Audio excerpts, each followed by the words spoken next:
Yeah, Black Ink was coffee van. Yeah. Then I made uniforms for myself. Then people wanted the uniforms. Yeah. And then I made more uniforms and sold them. And then I was like, oh, they like T-shirts. Okay, cool. Put that on the back burner. And then just made like new design, new T-shirts, started making girls stuff, made winter stuff. Yeah. Sold the coffee van, kept the name. Yeah. And then did a whole bunch of like driving road trains and blah, blah, blah. Ended up living in a caravan. Yeah. And this is like during COVID, ran out of money and I was like, all right, we either need to go back to work or start a business. Yeah. And I was like, this Black Ink T-shirt, might do that. Yeah. And then that led to like moved out of the caravan into a rental and like started getting more and more sales. I was like, I got to produce these shirts myself to make the real money. Bought a screen printer. Yeah. And then, just one, different stages of doing our own production stuff and also not promoting them, but just documenting everything on Instagram. Yeah. Yeah. And then, because that's how I follow you, like through BNI and then through Instagram. So then you're like a whole bunch of small businesses piece by piece reach out and they're like, can you do our uniforms? I'm like, yeah, I can do uniforms. I've had you in my sights. yeah. And now we're 5 years in. That's crazy. And then you do this on the side as well. This is just a complete passion project. Yeah, okay, cool. This is almost like, imagine you get to, like, one of the biggest things in business is like having almost mentorship and putting yourself in those circles where you can talk about like, oh, I'm having these like superannuation problems, I'm having these staff issues or this, that. Yeah. I get to do that uninterrupted, one-on-one for 2 hours at a time. I love that. Every week. Yeah, that's and I just cool. get these people that are smarter than me, more experienced than me, and just go like, how the fuck do you deal with this? Yeah, and I understand like how that can continue on in like hours-long conversations. That's because right. like I have that with my clients. Some of my clients are business people. So then like having those conversations with them, it's almost like my counselling session. I was going to say, this is like mentorship / therapy. Yeah, therapy. So that's good. it. Exactly right. So exactly good. right. But yeah, so, all right, what day is it today? It's Wednesday. So Sunday morning. Yeah. On January the 4th. So 4th? Yeah. January the 4th, Sunday morning, you woke up and you've heard that your shop has experienced being burnt out essentially. Yeah. Or had the collateral damage or side damage of another shop being burnt out alongside you. Yeah. Talk to me. What's that like? Horrible. So we actually missed calls around about 4:30 in the morning and my husband woke me up and I was fast asleep, so I was kind of like not looking at my phone properly and I was just like, it's got to be spam, like that time of morning and like Sunday, but then it was incessant. And then in the back of my mind, I'm kind of like, I really should kind of answer these phone calls, but then I'm like, no, because then I won't go back to bed again. It's fine. It'll be good. Got to about 7 o'clock in the morning and I was like, I'm really not like. Well, you got to 7 o'clock? Yeah, I got to 7 o'clock in the morning. Like wow. I was just on and off kind of fighting with my brain to go, I need to go back to bed, but at the same time, maybe I should answer that phone. Yep. Got to 7 and I thought, oh, fuck it, I'll wake up and read my messages. And there's just incessant amount of flooded of messages through my phone to say, is this your shop? Amy, like, what's going on? Like, have you seen this? And my heart just sank because like instant reality of putting those two things together that's happened, like the phone calls and then the messages, I'm like, it's happened. Like our worst nightmare has happened. Woke my husband up, who, poor boy, didn't even get shoes on before we were out the door. And down the road to see what was going on. And it's just surreal. Like I can't even put into words what it's like just watching your whole dream like just gone. And what presented to us was like smashed through door and then just smashed through windows, and we could see like there was damage done to the hairdressing side of our salon, like because we butted right up against their the neighbouring building. Yep. But then I kind of still held out hope that there might be a chance that it was savable. And I actually had a bride the next day. So the bread and butter of our business is bridal hair and makeup artistry. Yeah, of course. And I had a bride booked for the next day and I was due to do hair and I'd left my hair kit in there from having a client on the Saturday. Oh my God. And I had procrastinated about like bringing home my kit because I was like, it's cool, I'll go back on Sunday and get it. Yeah. So those kind of thought processes started crushing in and I just said, to the fiery, I was like, look, if there's any way of being able to save this, can you please go and find out? I'm like, where the fuck am I going to get all my shit from on a Sunday? I can't get all of that stuff. Like, also, it's beginning of January. Even if it was a normal Sunday, you'd struggle. But people aren't open. So all these thoughts coming in at once, trying to like make heads or tails of any of it. And I was like, if my kit was savable, then maybe there was a chance that the salon had survived. They wouldn't tell me until Arson had been in, because Arson needed to do their investigation. And then that's when they're like, the whole salon, like the hairdressing side of things, has been incinerated, and there's no chance of saving your kit. So then I was like, well, I can't let my bridal client down. Like, I'm not even thinking about myself at that point. I was just like, the next processes of what the business would look like.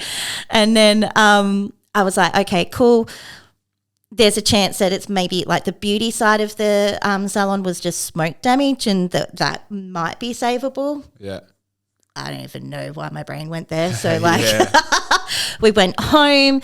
I had to break it to my landlord, this sweet little Italian couple, about the fact that they've just had their livelihood ripped up, and that was fucking hard. And so then you were the one to tell the landlord? Yeah, I had to tell the landlord. So they did have like the Fireys and that had their phone number, but the same thing as us, because it was a private number that kept coming through. And I don't answer private numbers. Yeah, given.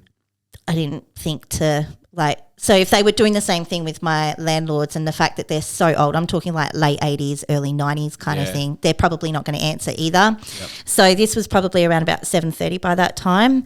And I was just like, I'm sorry, every time I ring you, it's not a good thing, like, and this is definitely not a good thing. Yeah. And it wasn't just it, because that's a block of 3 units, so it wasn't just us that they, and the convenience store that they had lost, they'd also then lost the dentist that was on the other side of us as well. So their whole livelihood is gone as well. It was just, you almost go into autopilot, but then your brain's still holding out hope that maybe something comes out of all of this bullshit. When we did have to go back down there again and speak to the investigator, that's when he showed me videos of the inside, and there was just like no roof, because apparently the fire had come through like our side through the ceiling, so they had to pull down our ceiling to get to the fire as well. Oh no! And then they found asbestos. So yeah. So I was like, well, if it wasn't the fire and it wasn't the smoke, it was the fucking asbestos, that's floating throughout, and it was just a mess. Like there was just nothing left. So that is when it really fucking set in. And watching my husband, like, he'd been strong up until that point, he just crumbled, and that was. We'd only newly renovated it too in May, and we were just due to finish off the last little bits, like coming back before our team arrived this week. Yeah. But knowing none of that was going to happen, and everything that we had put into it up until that point was just gone, was just soul crashing for him as well. And just have all these thoughts. You've got like a team of 8 people that work with us, and then like their jobs are gone, like having to refit everything back out again. Where are we going to go? Yep. How do I make sure that my bridal client is still good for the next day? I'm like, it's just, my brain went into autopilot for all of these things, and just in an instant, it all gone. Yeah.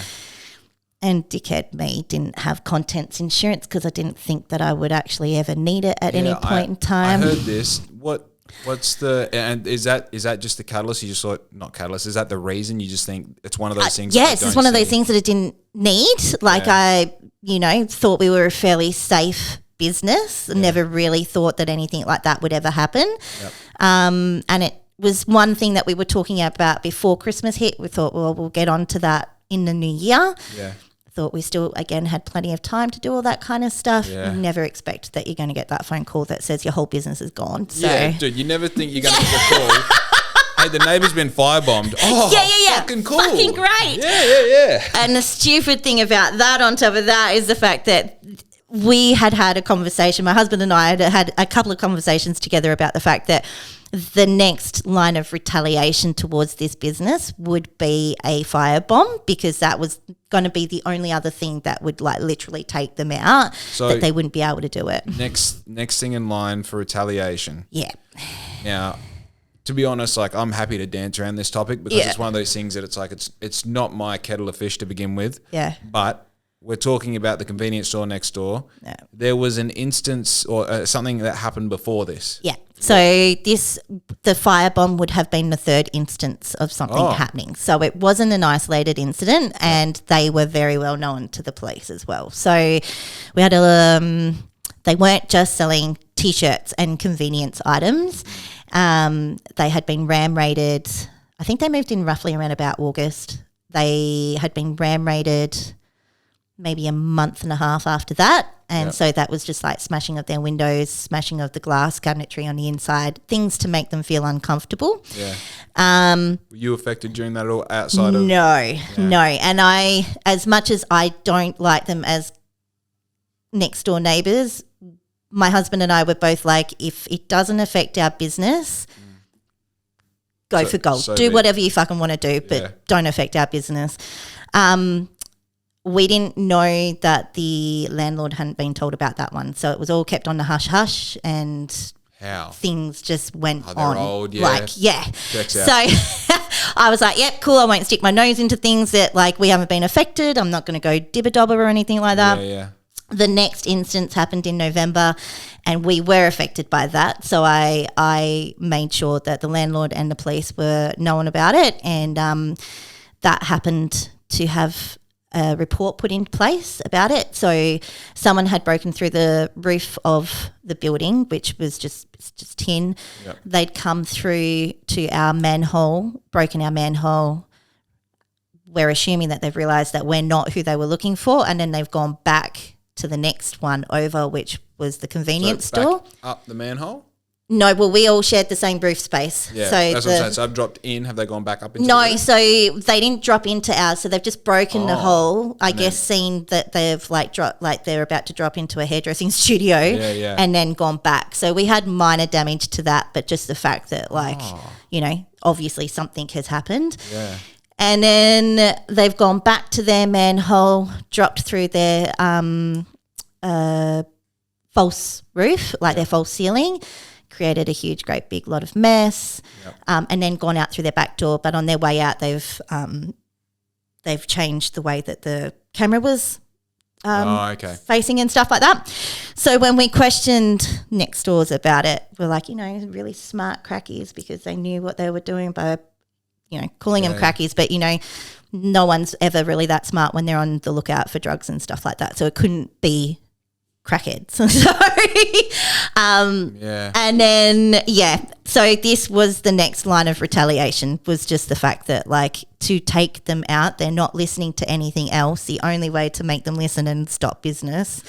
This isn't a new tactic. This is it. So this isn't new. This is only. I mean, I don't think this is even new to Bunbury. Is this the second time in a month or something? Not sure about the firing side of things, but I know there's been shootouts and ram raids and things like that. Yeah, shootouts. When I say shootouts, I mean shots through windows. Oh my God, that's crazy. Not that I'd heard about it, but until my one of my clients works across the road at the plaza with a tobacconist. Tobacco. Yeah. And apparently they've had shots fired through their windows and stuff like that, and ram raids as well. So that then brought into line questioning for her, because there's no firewall or anything like that between shops. So she's like, if it could happen to you guys, it can happen to us. And it started a bit of a conversation through some of the community in Bunbury in regards to those that are next door to these shops, what protection is in place for them. So I'm just get contents, because then you're covered. But glad to be the guinea pig for you guys. Well, obviously this is a clean cut example of literally members of the public, small business being affected by, fill in the blank. I don't even want to say. As I said, it's not my kettle of fish. Nah. And I also don't want to put myself in the firing line. No, that's exactly right. And you kind of officially know the story, but until anything's properly out there, then it's all hearsay. So. Is there any camera footage? Not that I'm aware of. A few people have come and said something to me about the fact that there was cameras along that line, so maybe they may have caught something, and I'm just like, look, if you found anything, go to the cops. Don't come through to us and then go to the cops. Other than that, my brain just can't process the huge amount of influx of information. information coming towards me and stuff like that. So I'm like, if anything like that's out there, then go to the cops. But like the one that was on the back door, that's completely burnt to a crisp, so there wouldn't be anything from there, I don't think. And I don't know if like Dan Murphy's or anything like that's got anything facing towards us. I don't even know if Joe's had anything. I was going to say, you got Joe's, you got the place across the road that maybe got something. I don't know if there's any cameras on the lights. I don't know. I never pay attention to any of that kind of stuff because it's why just. Would you? Yeah. It's just never occurred to me to even pay attention to that kind of stuff. You need to look for that shit if you got the mind of a criminal. Yeah. You know? Camera there, camera look, there. I'm smart, but I'm definitely like, there's just too much brain information going through. I don't even think about that kind of shit. So, yeah. So, all right. Because I had a friend message the group chat saying there's been a massive crash just near Dan's. Yeah. And sent the picture to the chat, and I'm like, where's the car if there's been a crash? You know? So I'm on my push bike every other day, so I've like ridden there and I'm like having a look around. I'm like, no, this is definitely internal. Looks like it literally looks like it's been exploded from the inside. The way the roof is caved in, it's like melted the front of the like it was weird how it happened. And my husband and I was talking about this on the way to you actually, about if he thought it had come from the back or if it had come through the front, because the back is exposed essentially to the car park. It's like a U-shaped building. And if you're at the back, you're generally pretty hidden once you get like to a certain point from the street. So like whether or not we thought it was from the back or from the front, but it's bizarre because it literally looks like it's just melted, and it has literally just been targeted for that one shop. So it's not like they went in the middle of both of us and we were both the kind of like, you know, either way it could go. It was definitely on that one business. So you don't have any enemies in the industry that you're in? Hey, I'm just covering all the bases here. But this has come up with a troll about the fact that maybe it was us that had done it for like insurance purposes. And I'm like, mate, no fucking insurance. So like that is not going to happen. Like good luck. But amazing. Okay, so I'm also assuming that, I mean, I know some of the things that are in there are the sort of things that once they do catch on fire, they make a really big bang. Yeah. And there may have been more than one of them there. Yes. So once the fire gets started and then it gets it's just incinerated with more. And I think that's why our hair studio has copped it so bad, because there was like, for me in particular, I had left out, it was a hair client that I'd had that day. So like my hairsprays and of course, all that kind of stuff, it would have just created more inferno with the fire. So what's the closest residential to that area? It would be to the back of us, like the Tree Street area, I think. Yeah. Because you're still like, you got that little, well, what used to be that because there's like express print between us and then the next lot of like. So it would have been bloody fireworks from their house. Yeah. And the person who notified me was someone that was working across the road at the plaza at the time as a cleaner or something. Cleaner, yeah. That's why she was there at that time of morning. Wow. She doesn't reckon that she saw anything. It was more just the fact that there was flames and stuff like that. So and then how she put two and two together to like find me on Facebook, like to my knowledge I don't know who she is, so I'm like so they've done some investigating and found us on Facebook and tried to give me a call through there. So what's all right I know I relate very much to what you're saying as far as like incident happens, your business brain goes, all right, I've got homegirl who's getting married, I've got this, I've got staff, you know, I've got this, that and the other. When that lapses and then Amy arrives emotionally, what are the emotions that you're going through to process? I'm tired. It's tiring. Like, I'm angry. I'm really angry because of the fact that we did try to do everything we could to like forewarn people that what they were doing was dodgy. Just tiredness. Tiredness comes to mind. Like we've been pushing so hard. Like business is hard anyway. And when we first initially set up our business, we were from home and it was in the middle of COVID. And I'm like, this is fucking stupid to set up a business in the middle of COVID. Hey, you and me both. I'm like, this is either going to sink or swim. And my mum and dad were so like against setting up a physical premise. I'm like, no, it's if there's all these signs that have like pointed out to us that we need to start listening to. We're going to do it. So there was that. And then the so-called recession, whether we're in recession or we're going into recession, I was like, if we made it through COVID, we're going to get through recession. So then you push fucking hard to get through that. And then it's just tiredness, and people are like, oh, you're so strong and you're so determined and you'll get back on your feet again. And I'm like, I don't want to be determined or strong or anything like that. I just want a fucking win in my corner. Yeah. You just want that continuity of like just a slow burn of success. Yeah, it's just shock and tiredness and reality hitting all in the one hit, and you just overwhelm just, all the time. Yeah, it's a hard pill to swallow, isn't it? Yeah. You know? Yeah. It's actually funny. Can you see this electrical plug just here? Yeah, yep. So I was doing this print one day, and the workshop is on the other side of this wall. It's a 20 amp draw, so it's a lot of power. Yeah.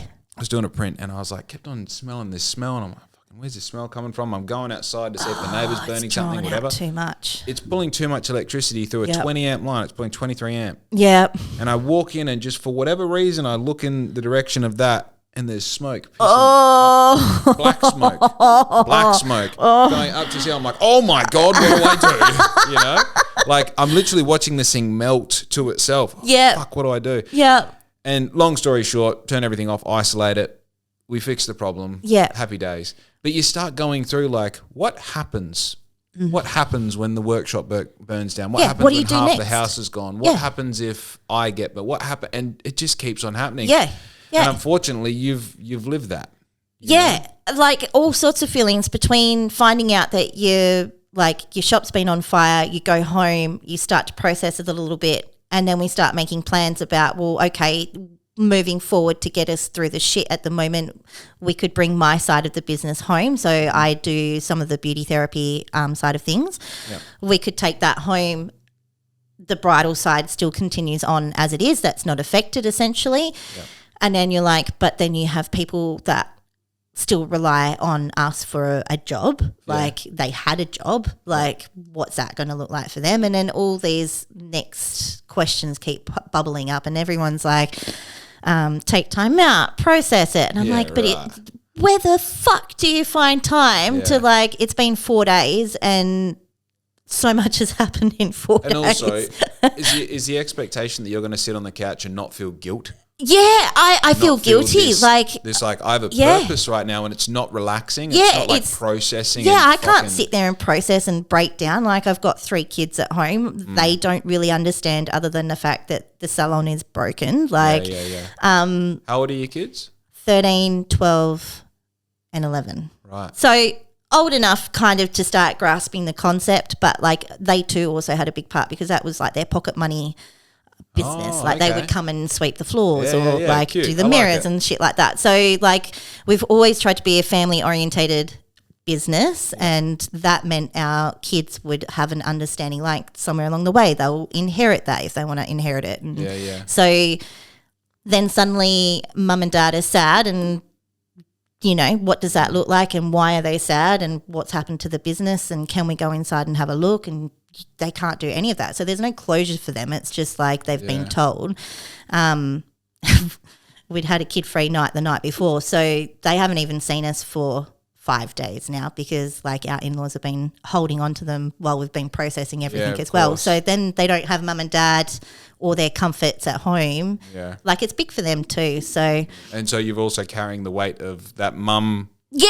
Mum, like, I'm not even doing the thing for my kids. Yeah. Like, no, it's school holidays. I'm not there. Like we'd had a couple of staff turnover before Christmas or on Christmas Eve. So we'd lost a hairdresser and our nail tech.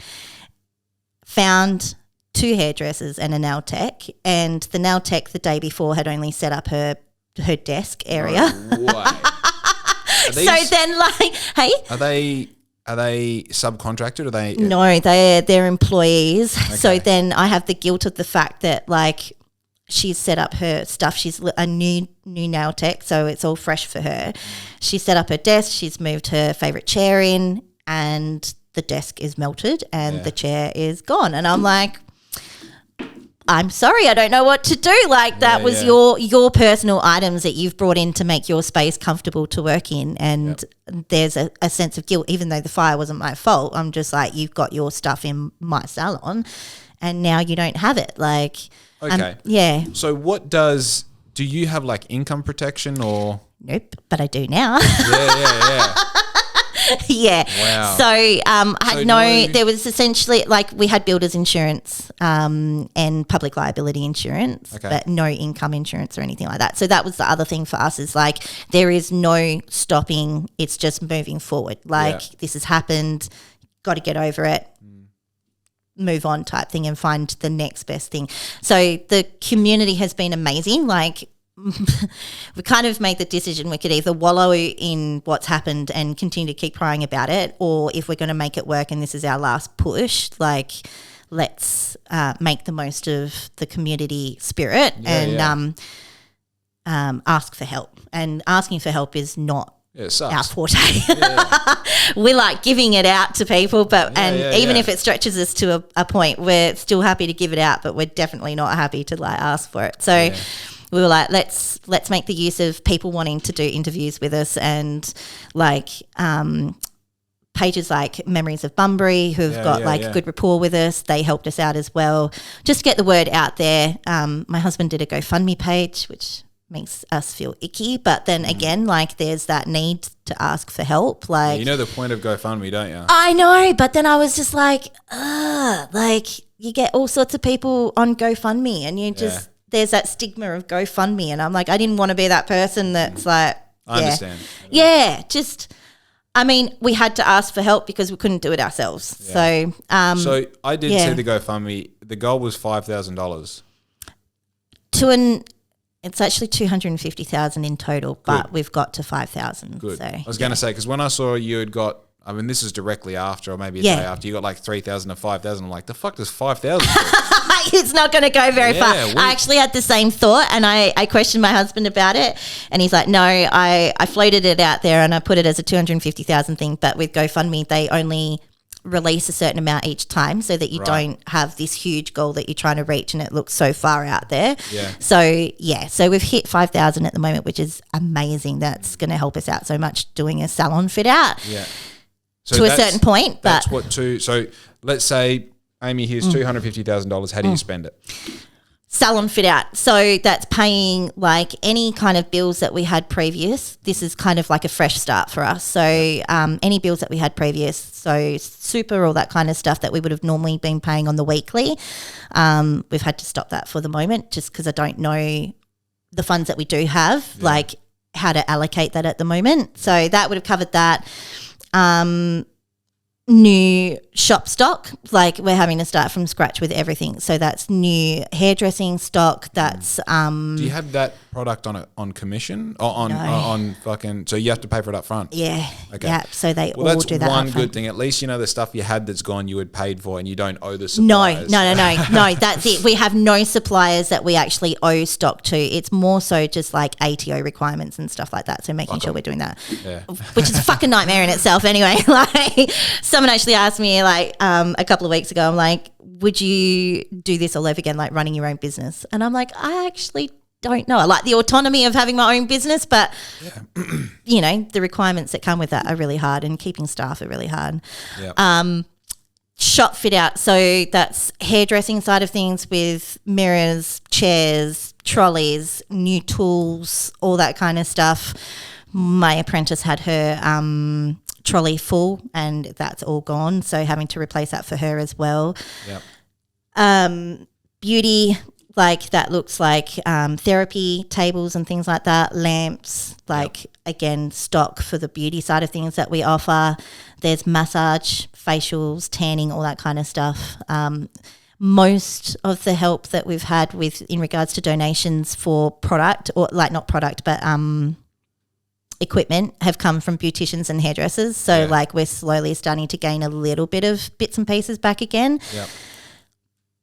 But it's just a minefield, like of like we've been offered a space short term rent free, Wow. Don't know how long that looks for, but at the moment they're just kind of like get on your feet and see how you go. Yeah. And so we got given the keys a couple of days ago, and I had a massage table gifted to me. So I was like, I'll set that up and I'll have a couple of clients today and see how we go.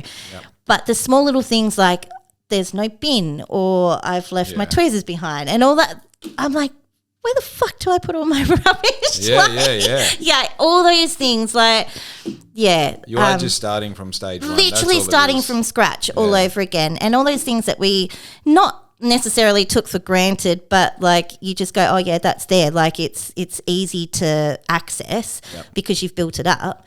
Then you start having to think about all these like little nitty gritty things that you don't have, like that made your life easier for whatever reason. So look, I mean, what year were you in? What year of business? Officially 7, but we had been running for 10 years. So 10 years was part of that was a hobby business, and then like the 3rd year into that is when we officially started like running it as a proper business. So 7 years. You've got systems, procedures. You've got you've also computers, all that kind of stuff. Like all of it. So okay, now we're in the weeds. Are you still paying rent on the place? No. So rent stopped the day like on Sunday, and we just not parted ways, but they're kind of like, let's just stop all anything coming towards us, outgoings, anything like that, until we wade through what's going on, and then we can come back to it. Do you think that you will fill that space again? In regards to the space that burnt down, or no, we'll never be able to get back in there. Oh, well, if we do, I mean it's condemned. So it's either going to have to be gutted out, and they can keep the condemned means no longer viable to get in there or anything like that. Because of okay. And the rafters are gone and all that kind of jazz. So. And is there like chemical damage as far as? I'm not entirely sure, to be honest with you. I only know about the fact that there's I assume there would be, because like the chemicals that we had to run our business with and things like that would have been up in flames. So I don't know if that. Wow. Yeah. So literally, like if they even scrapped the place, redid it back up again, you're still looking years on down the track. Like it's not going to happen overnight. And as I said to Chris, even if we had insurance, that's not going to pay out straight away. Like what do you do in the interim while you're waiting for like insurance to pay out? Like you still have to keep running. You still have to keep going. So, literally just nothing. It's a blank slate. So we're looking at this new little space that we have. It's going to be very, very boutiquey because it's much smaller than what we had. But not looking the gift horse in the mouth either, and going like being picky about it, because I don't have like options at the moment. So we make it work. But it's a fresh new start for us. That's how we're looking at it. Does it feel like a good opportunity to like, all right, if we're going to rebuild, we're going to do it better this time? Absolutely. Okay. The things that we were going along with the flow with, because that was what was in place, we get to kind of have a do-over, I guess. Yeah. So, yeah. I think like to not take the spotlight off what's happening in your situation, but I think the cool thing because I've had so many iterations of what Black Ink and Outfit is. And we're even sort of like remaking the bed this year. Every time I'm like, all right, we've got to somewhat start from scratch. I'm almost like, some things worked and some things don't. And you take the things that did work and you kind of. Work, more of that. And the stuff that doesn't work, we'll do less of that. It's a chance to not reinvent yourself, I guess, but have a good fresh start. Like maybe things weren't working or processes weren't in place properly, or we can tighten up on a few things, or we can be a little bit more exclusive than just being an all-rounder kind of business. So we're going to circle back to that for sure. The concept of doing one thing exceptionally well instead of 5 things mediocre is such a cool thing. But we'll come back to that. What was your relationship like with the neighbour before this happened? Not great. Okay. He came in guns blazing, I guess, and he wanted to be everyone's mate. And I guess he thought if he got everybody alongside him in the complex, that things would go a little bit easier for him, I guess. Definitely did not have the friendship that he thought he did with both myself and the other business that were affected, and it definitely didn't have our friendship once our business was actually physically affected by him with the last lot of like stuff that had happened. So we were friendly enough because of the fact that we're a business, and I'm not going to dog on someone, but definitely would not look twice at him if I was going to see him in the street. So, yeah. You feel very unapologetically yourself, which is a great... Maybe a bit too strong. There's the Italian side coming out. It's a good thing to have in business, you know, because like, I'm not going to even vaguely reference who I'm thinking about, but, you know, like I feel like a strong character. Yeah. You need to be getting on camera, being vulnerable, doing the thing. I know a particular young bloke in business, and just no fucking spine, you know? Like, how do you talk to your accountant? How do you deal with clients who are upset? How do you make decisions? You just don't, you like a wet rag. Yeah.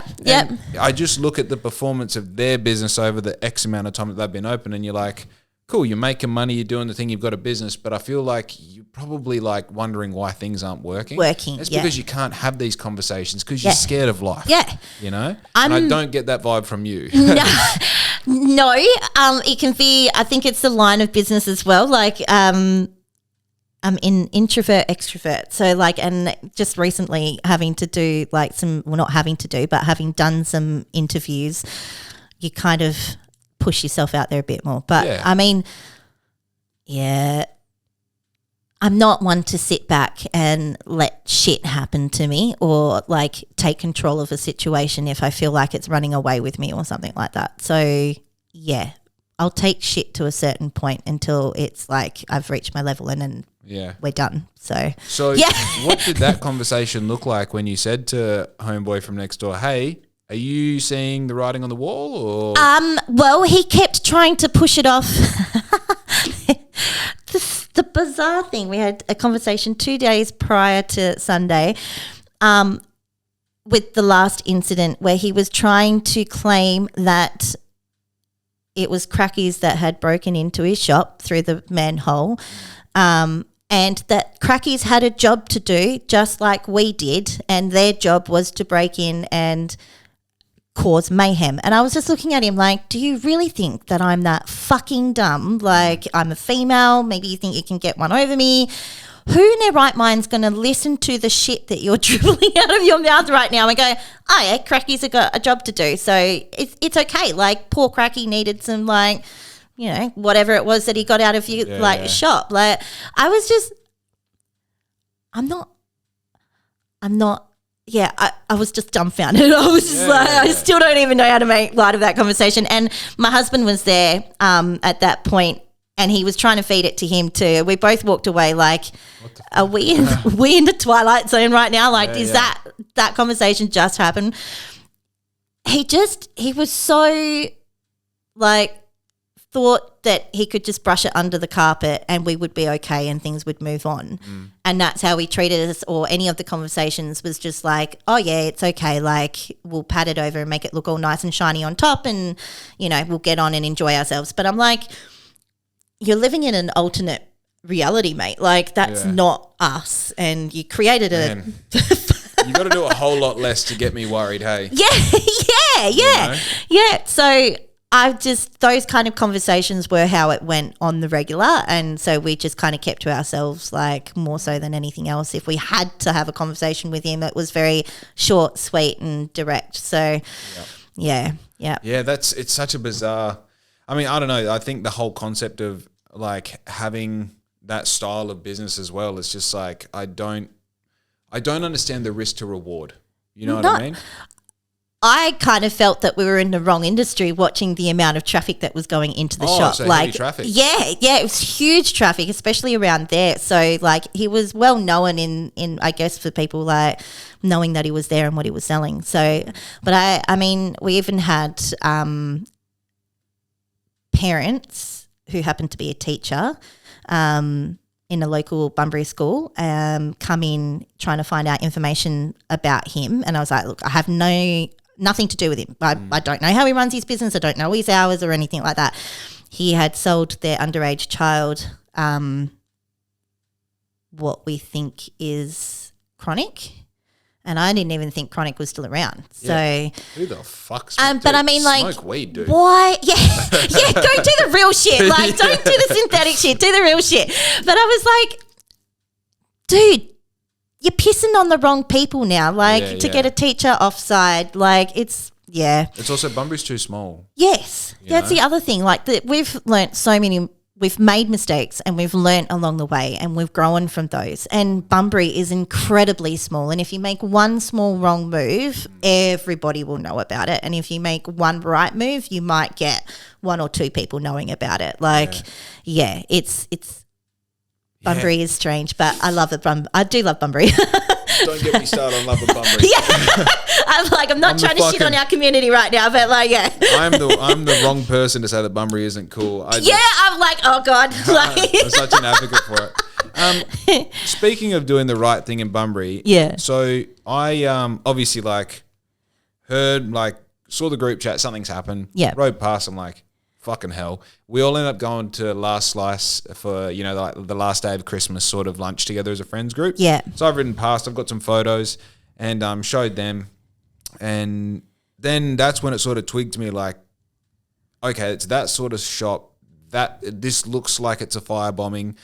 I know peripherally that, you know, it's happened over East. It may have happened here before. It's one of those things as well. Like, I've sort of grown up fascinated with like 50s, 60s, 70s gangland Sydney stuff. Yeah, love all Underbelly. Yes. That so sort of thing. Incredible. Like, that's crazy that you were even saying that. So my husband was like, you know, it's like the Prohibition days because like it's that underlying, that's like, what this is. Yeah. So it's funny that you should say that because it's exactly like that. It is. It's like big cash. Yeah. And also it's a sort of thing that we can't. There's just some stuff we can't talk about on camera. I know. I'm like, yeah, but no. The point that I'm making was so I then put up a story, and I'm not sure if you saw it, saying, "Does anyone know the owner of Allure?" Oh no. So then I had, I mean, I'm, you know, without sounding pretentious, like people know me. Pretty in town, like you're big in town. Yeah, and like I put that story up, and it was just like, like, here's her number, here's her name, here's her Facebook. Like, I can call her for you. I'll let her know you. It was crazy. It was crazy. And also knowing that you've already got 100 messages, calls, DMs coming at you, smoke signals before you have like, who the fuck is Jake from Black Ink? And no, I don't want to talk about it. Yeah. But the things that I found out about your history in the industry is fucking nuts. Yeah. Talk to me about the story where someone shut down and didn't honour gift certificates and you stepped up and said, I will honour them.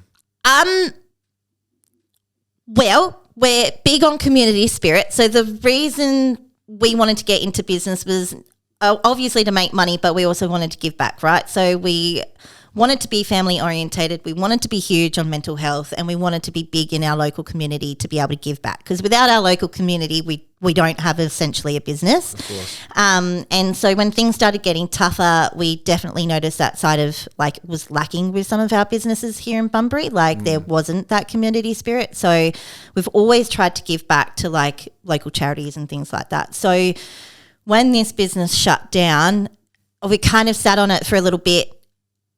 And the calling was there just to kind of help give back a little bit. And at that point, I don't think my husband and I really realised how big that was going to get so quickly. So our aim was to try and help as many people as we could out until Christmas period. Yep. But we had to shut it down just before October because we'd helped people out with about $15,000 worth of his vouchers. And it was just insane. And I was essentially having like staff work for nothing, which I knew that was going to be happening anyway. So I took that on board myself, and that wasn't the reason why, but it also became a big reason to not be able to keep it going towards Christmas. So, of course.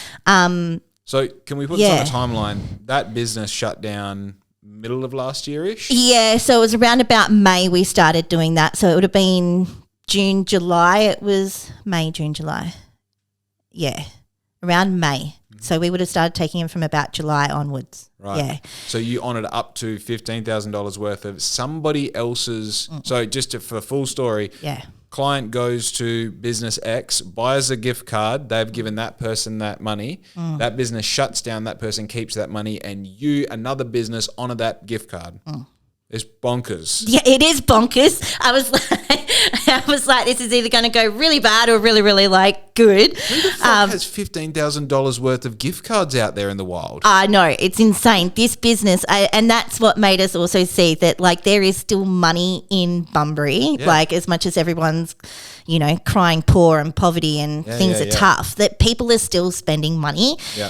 And I was like, this is insane amounts of money for the service that we were also receiving feedback on wasn't maybe up to scratch with that money being spent. So we were kind of like, look, give us a go.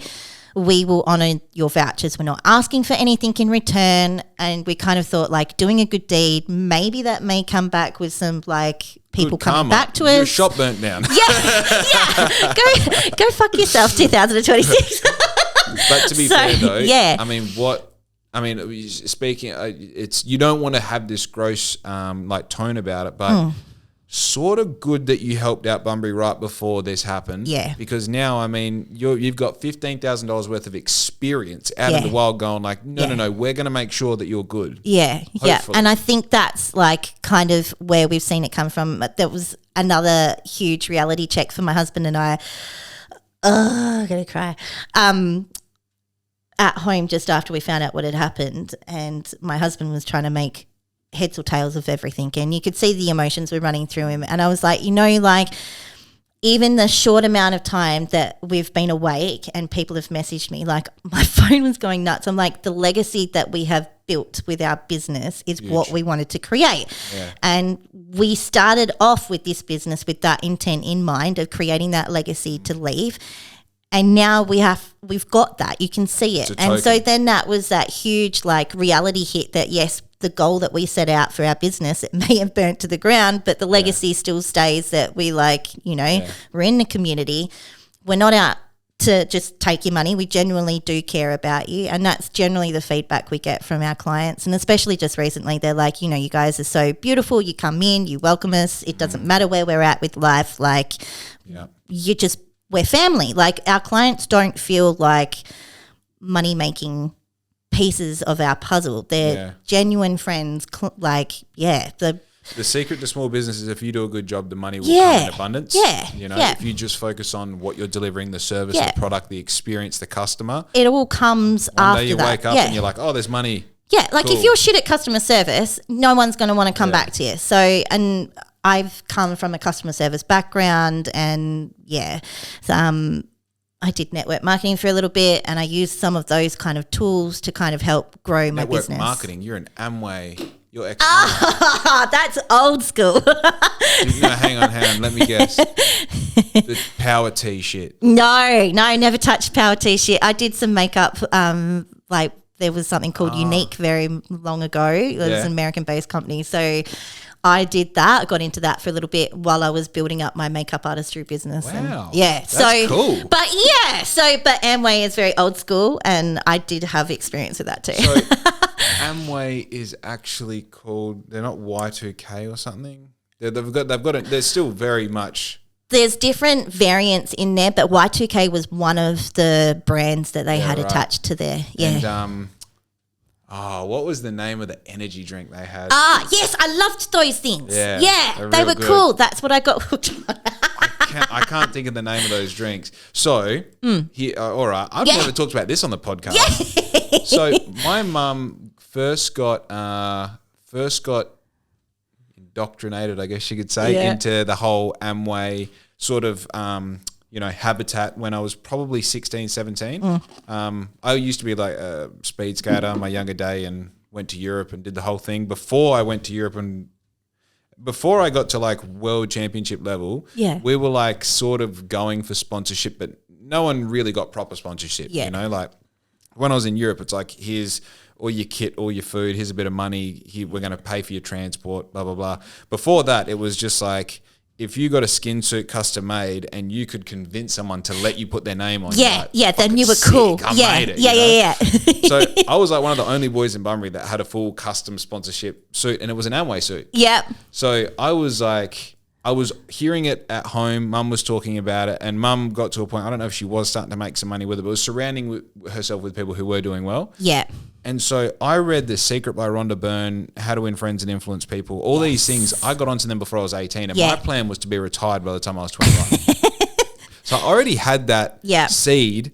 Planted in your mind. Planted in your mind. Yeah. So I sort of like that. It's funny that obviously Amway is a pyramid scheme, allegedly. Yeah. And regardless of how much they defend it, it's like the person on top of you is getting more money. Is getting more money. And if you can get rich by getting more people. So that whole concept of like, regardless of the pyramid scheme, but being able to appreciate that if you surround yourself with people who think a particular way and who have the same sort of goalposts as you, then you can manifest by the same. osmosis, you're going in that direction. Yeah. You know, so I think that multi-level marketing, what did you call it? Network marketing? Network marketing, which I guess is the modern day version of like making it sound pretty around the edges without like that icky taste of like, regardless pyramid. Though, the tenets that come along with those teachings purely apply to relationships, to growth, to personal development, to business. Yeah. It's crazy. Everything. I applied that to so many areas of my life, and although I'm not in it anymore, like I can appreciate it, like if that's your thing, cool, I'm not going to shit on your parade. But like the teachings from that and the same books and the same like, everything that you've had instilled into you, those were the things that I was also learning along the way. So I was like, cool, well, if I can do it there, I can do it in my business. And then so I started putting those like reaching out to people that way through my business as well very early on. And I think that's what kind of, and maybe being a bit of a ADHD, like focused, hyper-focused, like hyper-obsession, like you, and in this business, like it's forever like continuing to change, so you can't ever get to the end goal because it's always continually changing. Do you know what I mean? Like which is perfect something for to ADHD. keep. So that's the only reason I can attest that I reckon that we've made it this far, is the ADHD side of things, and definitely having some good teachings in the background. So. Are you religious? Yes. So I grew up in a religious home. I would say that we are somewhat religious now. Like my thought processes may have changed a bit along the way, but generally speaking, Do you have faith? Yes. Wow. Yeah. Okay, cool. Yeah. So this has been huge as well, because I'm like, if you are the praying type or whatever you believe in, please send it our way, because I need that prayer. I think I like said to you, like, I'm sending good vibes and love your way. Are you religious as well? Great question. Yeah. I wrestle with God constantly. Yes. And I think that was a diplomatic way of saying yes, like for us too, my husband and I. So, I think that is the path of spirituality in the human experience, is to constantly push and pull. Yeah. It's to push it away and go, there's fucking no way. And then God goes, check this out. Yeah. Yeah. And then, getting to a point where I'm it's an ebb and flow. And I think like specifically during the duration of this podcast experience, I'm episode, I think this is episode 190 something. I've had what do you call it? I don't think he's not a priest, but a father of a church come on and like chew the fat with him. And then I've had conversations with people who are the other end of the spectrum. They're just like, you're a fucking idiot, all the rest. But I just, where the through line is here, there's something to multi-level marketing, The Secret, Rhonda Byrne, manifestation, understanding intent, understanding what prayer is, like this idea that you're talking to this man in the sky.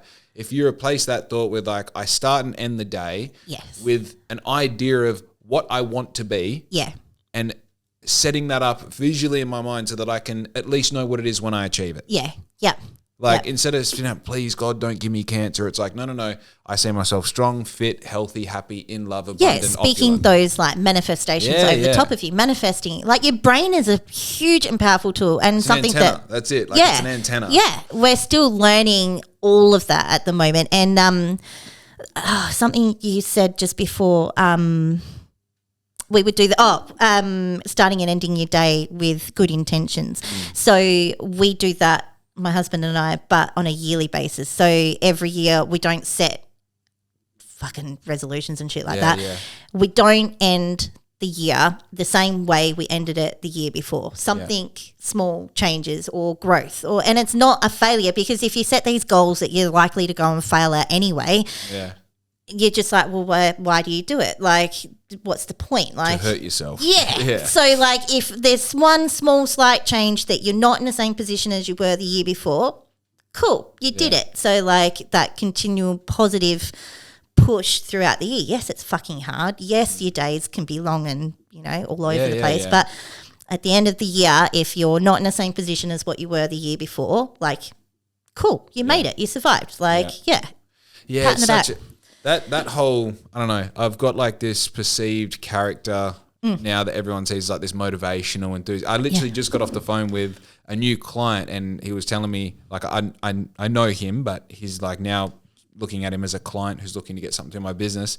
I said, look, man, I got to go. I've actually got a podcast in 35 minutes. And he goes, just on that, man, like, you've really kicked my ass into gear to start my business. I listened to your podcast and you really like sort of jumpstart that thing. And it's, I mean, like I said to you before, like this sort of feels like therapy, this chance to talk to people who are just like-minded people that like, you know, you might be able to pick up a hint or two or trick. Yeah. So when I look at this, or when I try and understand and observe this concept that I am this motivational influencer, you almost have to like I think the only way to maintain whatever that is for everyone else is to completely abandon the idea that it's real in my mind. Because if I start playing that character, then I don't live by the tenets that it takes to be that character. You know? And there's something so weird to like, you know, I do my Monday motivation and that again, it's more for me than for anyone else. And I think the idea of like being that, it's like it's.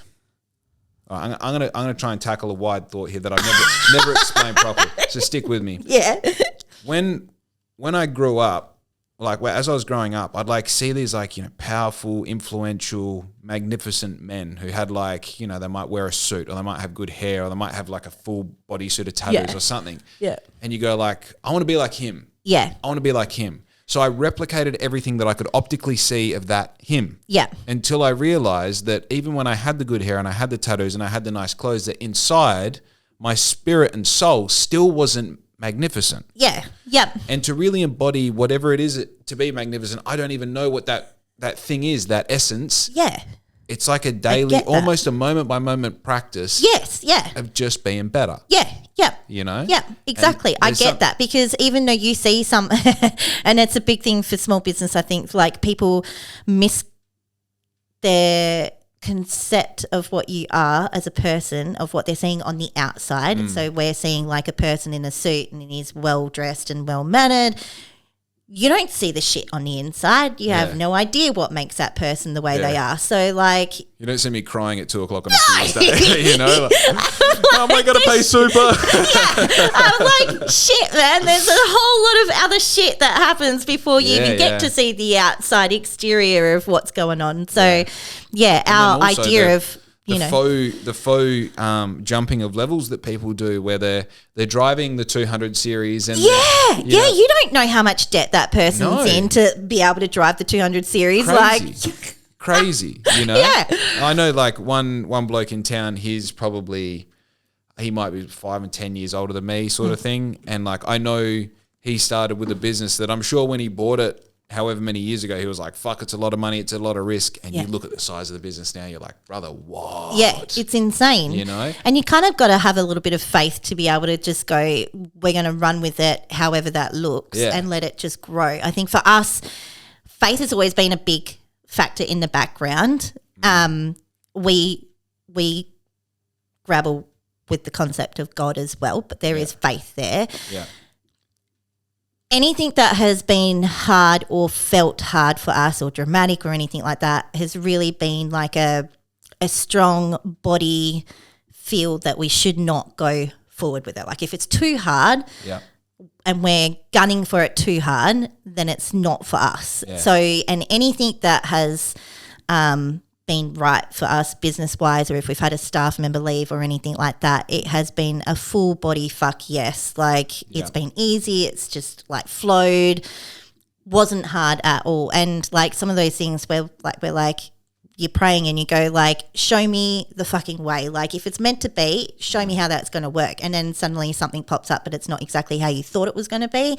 We've just run with it. So like our business is definitely very organically growing. but more so because those things that feel icky and yucky and hard, if it's too hard, then we've just kind of abandoned it and just let it run its course. So yeah, you sort of want to not trip yourself over. No. And there's still like that fine line where like you still have to listen to that side, but definitely like, yeah, if it's for us in particular, if it's not been like it's all organically grown, we haven't really had to push hard to make these things grow. Like it's just kind of blossomed. Yeah, it's so interesting. I think there's like a correlation there between God and gut. Yeah. Like intuition and the creator. Yeah. You know, it's like you've sort of, but you're kind of opening up that third eye to be able to take the antenna to be able to take in the lesson or the gut, like, you know. I think, you know, when it's like 5 o'clock in the morning and you're sitting in the intersection, you got a red light, there's no cars around. And you're like, what the fuck am I doing here? Which way do I go? Should I just run this red light? Or I've got this and I lock in on this, right? I lock in because it's exactly what you're saying, but I'm just going to say it differently. Yeah. If I have a red light, it's because there's something that would have hurt me if I had a green light. Yes. So I just stay there until the light changes, damn it. Yeah. You know? Yeah. If I'm busting for a shit, I'll run the red light. But if everything's all good, well, then we just continue on as chill. is. Yeah. Yep. Absolutely. And absolutely. That, understanding or acceptance that you are perfectly timed is it's such a relief. Yeah. Because then I'm not going to get into it because it's not relevant to the conversation, but I've just had a situation where I really pushed in this one direction and I was bending metal and I was forcing people and I was doing and I got right to the 11th hour. I'm like, what the fuck is going on? Yeah. Like, why are you pushing so hard to make this? Yeah. The crazy thing is when I sat down and had the conversation with myself about, do I want the outcome? The answer was no. Yeah. Yeah. So what are we doing? Well, why are you pushing so hard for it? Like, why am I spending all this energy, you know? And then even that, so you go, okay, well, Mr. I'm perfectly timed, perfectly placed. I am the creator. It just embodied in a human form. How come you didn't know that from the start? Because that was the lesson. Yeah. You had to go through the icky stuff to be able to see the outcome on the other side. And that's what I mean. Like, you don't always get to set, when I say organically growing, it doesn't still mean that you go through growing pains to have to get to that point. Yeah. But if it feels too hard, like you're pushing too hard and it's like, what's the end result going to be? Do you want it? If not, then why the fuck are you pushing so hard? Like, it shouldn't be that hard to make something happen. Yeah. If it's meant to be, it's meant to be. And that's, for the record, that's relationships. Yeah, anything. That's business. Yeah. It's it's crazy how relevant that is. And I'm speaking from experience of to the ladies who I've had the privilege of having a romantic experience with in the past, that I did push shit uphill for too long before you're like, I fucking hate my life. Yeah. Why are we doing it like this? Like, it shouldn't have to be so difficult. I'm not having any fun, are you having any fun? Yeah. What are we doing here? Yeah. You know? I'd rather just Matt, let's fucking stop wasting time and energy. Yeah. And like you said before, the relief that you feel when you make that decision completely pays off in dividends that I made the right decision, right? Yeah. And it's you just this most recent thing where I'm like, oh, I'm fucking doing the wrong thing. As soon as I made the decision to not chase it anymore, I was like, oh, I'm not being crushed by this decision anymore. Why did I even allow that first bit of pressure and second bit and third bit until I got to a point where I couldn't breathe? I'm suffocating. Yeah. I'm like, what am I doing? That panic attack of So weird, you know? Yeah. No, I totally get that. That's very interesting. The through line between network marketing and being religious is hilarious. Yeah. But I don't know, I didn't you know how network marketing is kind of you've got to get anybody to buy in on your shit and stuff like that. It wasn't that side of it. It was more so the understanding of if you're putting something out into the universe and how you're talking to people and how you get people to respond back to you and things like that. That's more so the way that I reached out. And people want a personal experience with business owners, I guess, these days as well. Yeah. So they don't want to yes, there's a digital age and stuff like that, but there's still a demographic there that wants to have that personal relationship with you when you're talking. So for us, we went that route. Yeah. Keeping in mind that some of our demographics still needs to have the digital age side of things, but creating that kind of community spirit and that one-on-one personal thing. So I think that pendulum has swung. Yeah. I think that people, the reason that this even exists is because people do respond to a long form Yes. conversation of two humans that live in their town Yeah. talking. Yeah. I mean, outside of this, I probably would never, I know who you are. I know your business name extremely well. Probably would never have met you in person. Yeah. And then to have a conversation with you, I can completely understand your like thought process of where you're going and like have a proper conversation with you. It's cool. Like, And I think that like I think the mission behind the podcast internally for me, not something that I've written down, but like when I sort of blur my eyes and go, what am I doing this? It's A, to feel like I'm a bit more human. Yeah. And to let other humans feel like they're a bit more human. Yeah.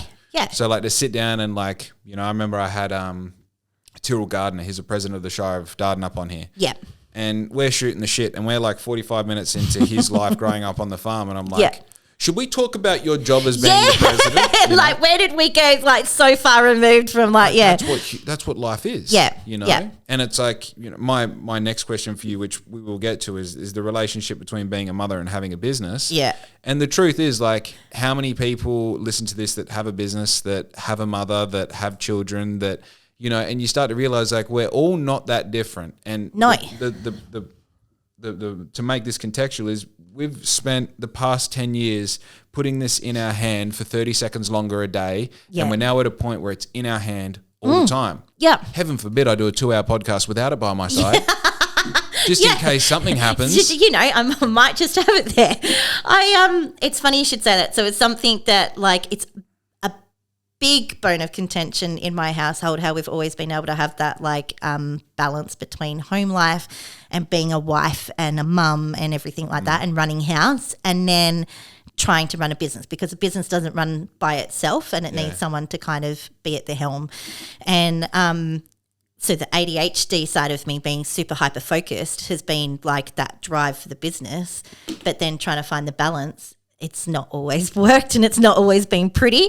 Yeah. I feel like we're slowly starting to gain balance back a little bit, but I have missed so much of my kids' life for the fact that if they want to have the fun stuff and they want to go places and they want to go do things, well, then mum has to work. Like, so, or missed out on birthdays and family events because I've had a bridal party or something like that. And that's my commitment to somebody else. I'm not going to just leave that. They don't get that day back again. So it is a huge commitment and it is definitely a hard one. And I don't think there is any right or wrong, like, direction for any one person as to how that looks for them and their family, because like I'm still trying to find that happy medium, but like, yeah, I don't know. For me, I definitely have to put my phone down and be more present, and my phone is my life. Like my whole computer system's on there, so like it's hard not to keep that in my hand. But I have to make a conscious effort to be like present if I'm at home and I'm not doing I'm not at work. Like if work's not home with me for whatever reason, then I'm present. Like, and I don't always get that right, but like, It's a skill. It is. And I think it will be something I will always continually have to keep working on. Yeah. So even now through all this stuff, like one of my kids, my middle little boy, is, I reckon, struggling a little bit with everything going on, like just change and not having mum and dad around as much as what he would. And so he's been backwards and forwards between us and his grandparents. And like to have to understand that while we've got something going on, your kid here still doesn't really understand and needs his mum and dad. So that's his priority, but our priority is elsewhere, and having to like divide your time between the two. But I mean, he's been dragged along in the car rides to go like, you know, meet people, grab product, all that kind of stuff. Like, that's not fun for him. Like, So how do you find that like happy medium between? I don't know. I like, brief history. I was born in Victoria. We basically immediately left, lived in a caravan for yonks, ended up in WA. Dad open managed and like improved transport yards all over the northwest. Mum was always an office girl. Dad was always a manager and office lady. And my whole upbringing up until we were 10 years old and moved here, where he then went and drove trucks, was being at work. If Yes. I wasn't at school, I was at work. Yes. You know, and you would go home to have dinner, go to bed, wake up, and you'd either go to work and then go to school. Yeah. Or you would go to school and catch a bus to work. Yeah. Yeah. If you're sick, you're at work. Yeah. You Yep. know, days off, we're going back into work. Yep. So I'm an only child. Yep. And now you look back as a 33-year-old with all your wisdom and you go, is my childhood good or bad? Yeah. Yep. It was a fucking learning experience. Yeah. You know, and it's, you know, you can go, well, I wasn't born in third world country X, and I didn't have an experience where I went without, or I was hunger, or I was sick, or this. But also, I wasn't fed with a silver spoon and got to keep the same friends growing up, and got to live in the same house growing up, and got to have all the same shit that I was given when I was born. I didn't have to throw shit out because I moved 20 times before I was 10 years old. All these things, you know? Yeah. And then now, starting the journey of potentially, like, we've been trying for a baby for the past 12 months, and we're about to start IVF. So it's a very, like, confronting moment at the moment. You're like, well, what sort of parent am I going to be? Yeah. You know? What am I going to instill in my kid? And in this environment, you know, like, we live and work from home. I'm somewhat of a political influencer or something from the camera. And it's like, I'm starting to, like, process all these things. Like, does my child want that out of their father? Does, you know, is it, I think it's fucking cool that we live and work from home, but how cool is that when they're trying to have sleepovers and you're printing 150 shirts for iLuca Resources? That's exactly right. And, like, are they going to remember that side of things, or are they going to remember more of the experience side of things that they got to have with their mum and dad as well? Like, I definitely think that, like, and you can see it as an employer when someone comes through, wants a job with you. The harder working ones are generally the ones that have had parents that have had to do everything, like, work for their way up. They haven't had it handed to them. Like, And so generally the harder working ones, I will ask, like, what mum and dad do, because, like, you can kind of see they've grown up in that aspect. Like, they've always been, like you say, either at work or at school or anything like that. Get it. And the same thing with our kids. Like, there is some things that my kids do that I can't even get 18-year-olds to do. And I'm just like, you guys will be better set for life, hopefully. Like, but is that a bad concept because I'm such a hard worker, like Chris is such a hard worker. Are we setting them up to fail as well? Because then there's not that work-life balance. Like, what are your kids going to remember when they get older and have their own kids? Like, what do you kind of want to instill in them? Like, you know what I mean? Kids, no matter what you do. Yeah. You give them a good life, you give them a bad life, you give them an average life, and all you're trying to I feel like all you survive. Really, You just hope that one day when you're not here, they can manage it by themselves. Yeah. They turn out to be half-decent human beings and you've done an okay job. Like, It's such a fascinating thing. And I think the weird part that I experience now is, like, I'm 33. Yeah. Like, the male experience up until you're about 30 is you just can't stop. Yeah. And like, finally and I'm not saying I completely stopped. I have, like, brief moments during my day and my week where I look around, I'm like, what's going on? You know? Yeah. And I've got to this, like, I had a vasectomy when I was 22 or 23. Yeah. And had that reversed, wow. Not last year, the year before. That seems crazy to say. Yeah. So I had a vasectomy for 8 years. Yeah. And I did that purposefully because I felt like even if I did have kids, I didn't want them. I didn't like the idea of what the world was and all these, like, all the things that you say when you're that age. Yeah. And now I see it as such a blessing because I got a little bit of my head screwed on enough to go, like, oh, this is actually the sort of parent that I want to be. Yeah. You know? Yeah. And now you get to actually put that into something rather than... And you get to practice it before they come. Yeah. You know? And I'm having this experience of watching my friends have kids and how they go through that process. And to be honest, a lot of them haven't thought about any of this. Yeah, yeah. They're just like, fuck, man, I don't know. Like, who's going to be a baby in the house? You know? If it's alive by the end of the day, you've had a good experience. It's a good one. That's a good parenting day. But it's such a... I feel like it's almost a blessing that I did for whatever reason. And, you know, I can say I made the decision. You can also say that the creator put a couple experiences in front of me to go, like, you should maybe have a vasectomy. Yeah. Maybe that's not the right path for you. Okay, I'm listening. Yeah. And to now be able to sit back and I'm not saying I haven't got anything figured out, to be honest, but it is cool to go, all right, I've gone through the process of, have you heard the saying that all boys idolize, demonize, and humanize their father? Yeah. I've been through that process. Yeah. You know, where you're just like, here's a superhero. And you're like, he's the worst person in the world. Why did he move me around? Why did he do this? And then you're like, that was a fucking guy trying to figure it out. He didn't have it all figured out. In real time. Nah. Yeah. He was just doing day by day what he thought was right. Yeah. You know, and realistically, that's all I'm going to do. Yeah. Yeah. You may not get it right one day. You may get it right the next day. But you just have to keep going. And I think that's the same thing with us. Like, I don't always get it fucking right as a mum and a wife and everything like that. And maybe some days I do drop the 8 ball on that side of things, but it's the reality of like realizing that sometimes and then pulling yourself back in and coming back to like being present. So that's probably the real question there. What is what are the similarities and differences between starting a business and starting life? Good question. I don't even know how to answer that. I've been chatty all the time and now you've got me like stumped. I can give you some context. Yeah. So I find that typically in this past 12 months of like obviously having a vasectomy reversal, there's a crazy experience to go through. Yeah. On your back 6 weeks, like bad. Yeah. Like on your back for a week and then very, very slowly getting back to... Get back into the swing of things, yeah. So you sort of have time to really go like... I wonder what having a kid is like. Yeah. What am I like? I've really taken a big bite here, and I got to learn how to choose. Then you start having conversations, and again, I get the privilege of talking to people long form and say, "Hey, you're a parent. Tell me about it. Hey, you're a business owner. Tell me about it." Yeah. And the thing that I get 9 times out of 10 is, "Fuck, bro, you don't even understand what it's going to be. It's going to be so hard. You know, you're not going to sleep. You're not going to be able to think about anything else. You're going to love them more than anything." Like, oh, I'm sorry. I started a business from scratch. Yeah. I didn't sleep. I didn't drink. I didn't do any of that shit because I was worried hard too I much. work every day. It's actually true now that you come to say that. I completely understand that concept. Like, yeah, as a parent, you hope, pray and dream that you're going to instill something in your kids and that you're going to get it right. And, like, I think, like, you'll make mistakes.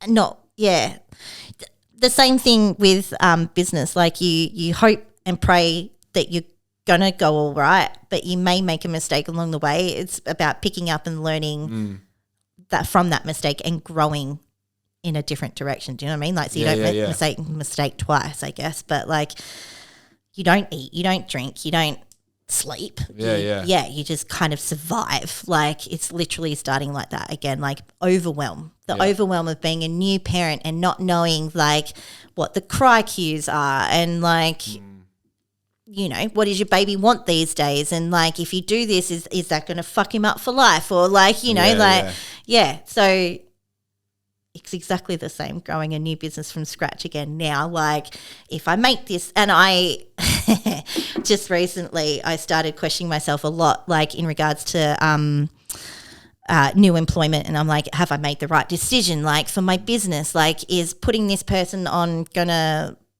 like, fuck my business up? Like, you know, how am my clientele gonna reciprocate that, like, new person back? Like, it's the same thing with a baby. Like, if I do this for this baby, is that going to, like, have a ripple effect somewhere else down? Yeah, of course. Yeah, does that make sense? It does. Yeah, it does.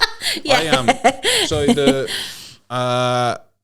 bloke the bloke who I bought my printer off, and, like, my printer's sort of like the heartbeat of the business. It's a $50,000, way too big for what we use it for. But but it's your baby, right? It is. And I would say that's the heart of the baby. Yeah. And then you've got, like, you know, I also got all the consumables for the printer. I got the heat presses from him. He basically has been in the background of my business the entire time since screen printer days. Yeah. Up until the point that I called him, I'm like, dude, I'm buying all of my prints from you for like $300-400 a week. Yeah. In 2 years, I will have owned the printer that prints. Yeah. And he goes, dude, well, I think you should consider it. If I was you, here's what I would do. I actually bought the model down from that printer. Yeah. They smashed it all up in transit, and I ended up getting a replacement with the model up. So I just won. Won. That was, like, in your pocket a win. Yeah. He did the install, so he came over from the East Coast to do the install. Yeah. And I messaged him the day before he arrived. I'm like, dude, can we do a podcast while you're here? Yeah. To date, like I said, your podcast 190 something. To date, he's the only other person who has said that starting a business and having a child are not the exact same, but it's probably the closest thing. Yeah. there's just so many different ripple effects that if you take a particular step with one or the other, like what's that going to look like moving forward? Like, and there's always that like question in your back of your brain, like, are you doing enough? Are you like putting enough effort into this? Is it like, or are you doing too much? Yeah. Are you not executing with confidence? Are you not? Yeah. And now like to jump backwards and forwards between one and the other, it's like being a 33-year-old and like talking to my mum about my childhood, and like we're dealing with stuff with my grandparents now, and it's like hearing my mum talk about things that are going on with her mum and dad, and you're like, oh my God, it's multi-generational. Yes. What the fuck? Multi-generational curses and things like that is something that we've been delving into a little bit behind the scenes for our family in particular, like just understanding why things happen or why things keep occurring through the different generations. And it's insane, like being able to delve into that so hard, like down a rabbit hole, I guess, like, and learning how to break that as well so that you can then create a different concept for your kids, so that you're not passing those things on to your kids. Like, and then you sort of have that nature versus nurture. You know? And it's like I don't know. It's like I would say that my dad's ability to handle high pressure situations is exceptionally good physically, but probably has room for improvement emotionally. And growing up and having early relationships, whether they be romantic or just with friends or whatever, I realized that these high pressure situations I could execute really well, but it was at the cost of everyone around me. Yes. And so I'm as soon as I sort of like, I think my awareness, my consciousness sort of like awakened when I was about 17 years old. I think by the time I was maybe 26, 27, I really isolated that in these moments of high pressure, I would immediately resort to what I saw when I grew up. We'll fix this, but fuck you, don't get in the way. And because I'm fixing things, I can do whatever I want and get away with it. I'm not saying that's exactly what my dad was. I'm not saying that. What I'm saying is that's what the internal monologue was for me. And I realized keep pushing through. I hated being the audience to that. So why the fuck should I be the curator of that? You know? That's pretty big to come to that realization, actually. And then go, well, what if I've got a son? What am I passing on to him? What am I going to pass on, Yeah. And like to be able to, let's say, Jake Jr.'s 10 years old and is angry and he's punching holes in walls and that, and to be able to go, hey, I understand how you feel. How do you understand? I've never seen you like this. That's for a reason. Yeah, because I chose a different way. Because I had decided that. Yeah. And right now you're deciding to respond to your emotions and all that, and it's so much easier. Listen, me, parenting advice to a parent. But you get it, right? Like, because we all parent in different ways. How we choose to react to a situation is imperative, even in business. How we choose to react to someone coming at us, like if they're trolling or whatever, like then has a ripple effect moving on. It's so interesting. Yeah. I even, and this is actually contextual to the whole shit as well. When like I have conversations with people about, say, like getting old, or, like I sat next to someone on the bus or the plane who's sick, so now I'm going to get sick. There's this like comprehension that because that's all I've experienced, that's all that's possible. And like, I don't look at everyone who does parenting and go, well, that's how parenting goes. Yeah. I look at the bad motherfuckers who have got kids that you're like, how are they so polite? What are you doing?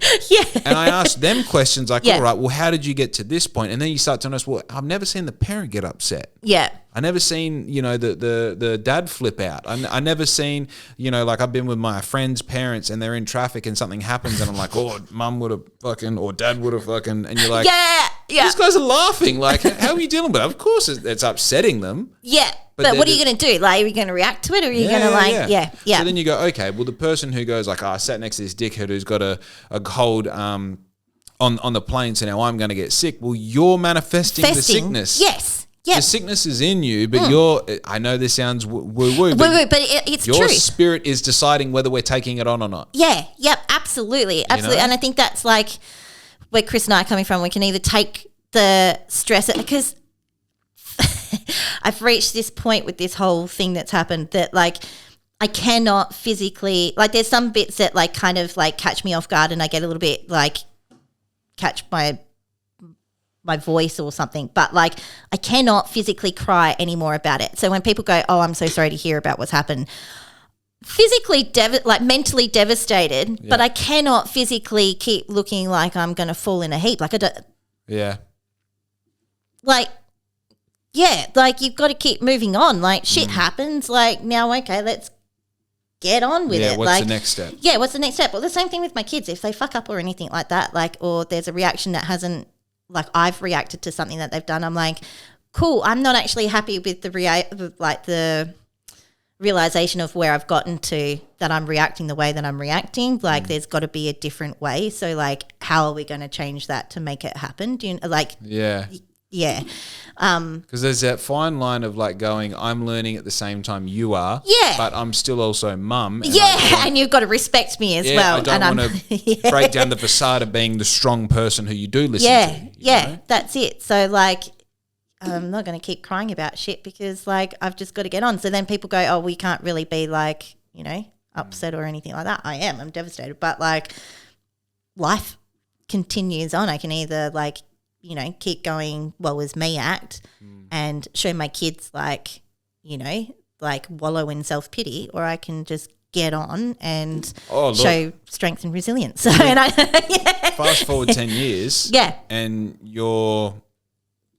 any one of your children are 23, 22, and you're like, oh yeah, mum's shop burnt down. She just fucking got better. She just got on and got it done. She just refused to let it slow her down. Like people are like, go and take a break. I'm like, and process it. I'm like, I can't. Like you just got to get on and get it done. Like I've got my kids and stuff like that are relying on us. Like I think even the moving schools 100 times and moving towns and all the bullshit. It's like now I can sit here and talk to anyone.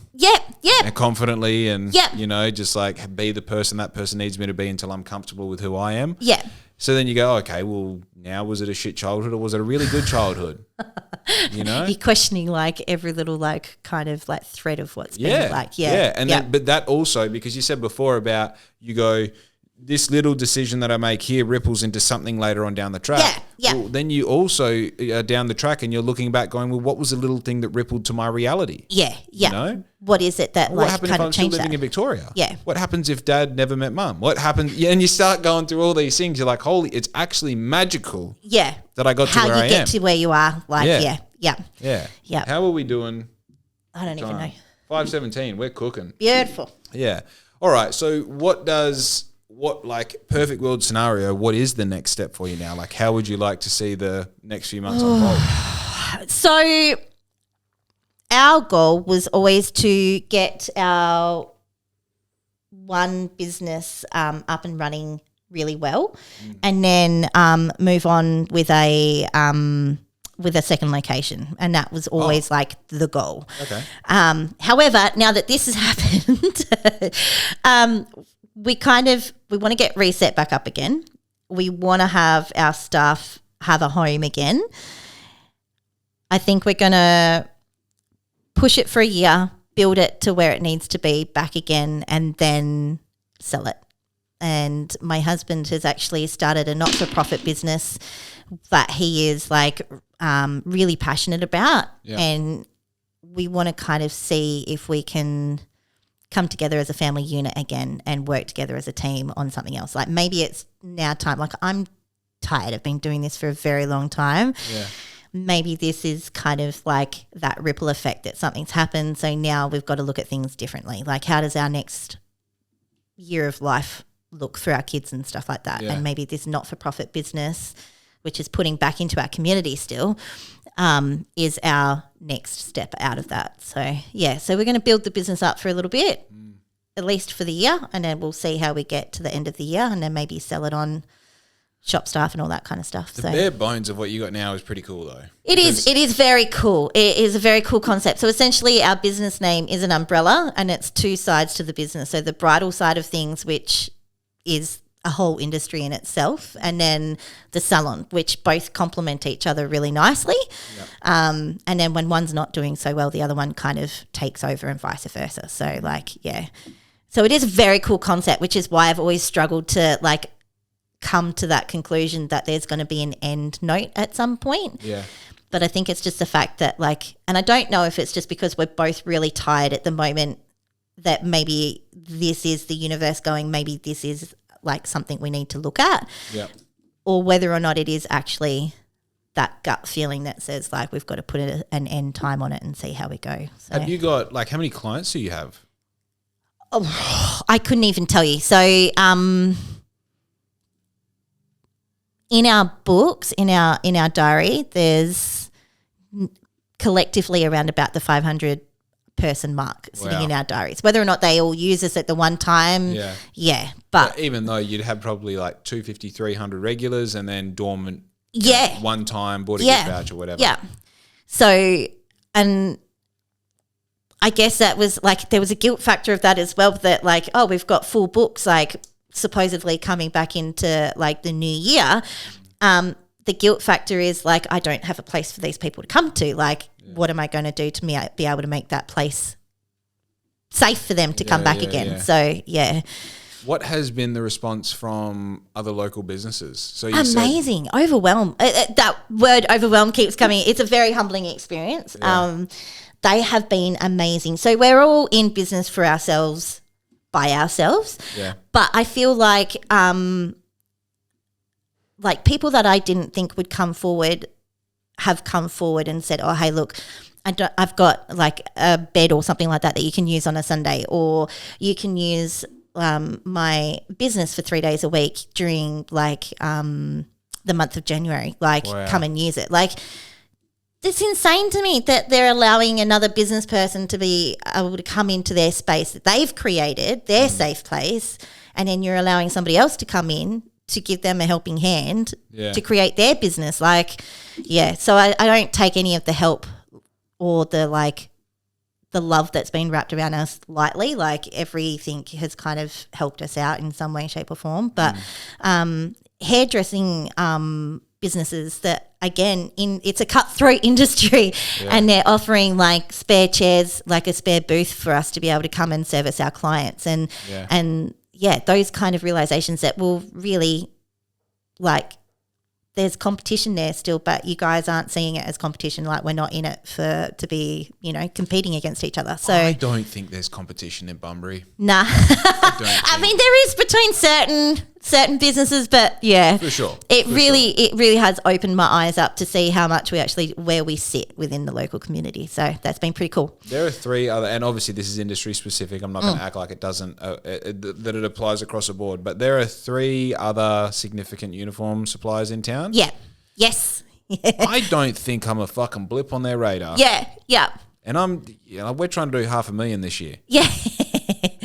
And we're not a blip. Yeah. Like you said before, there's money in this town. There's so much money in this town.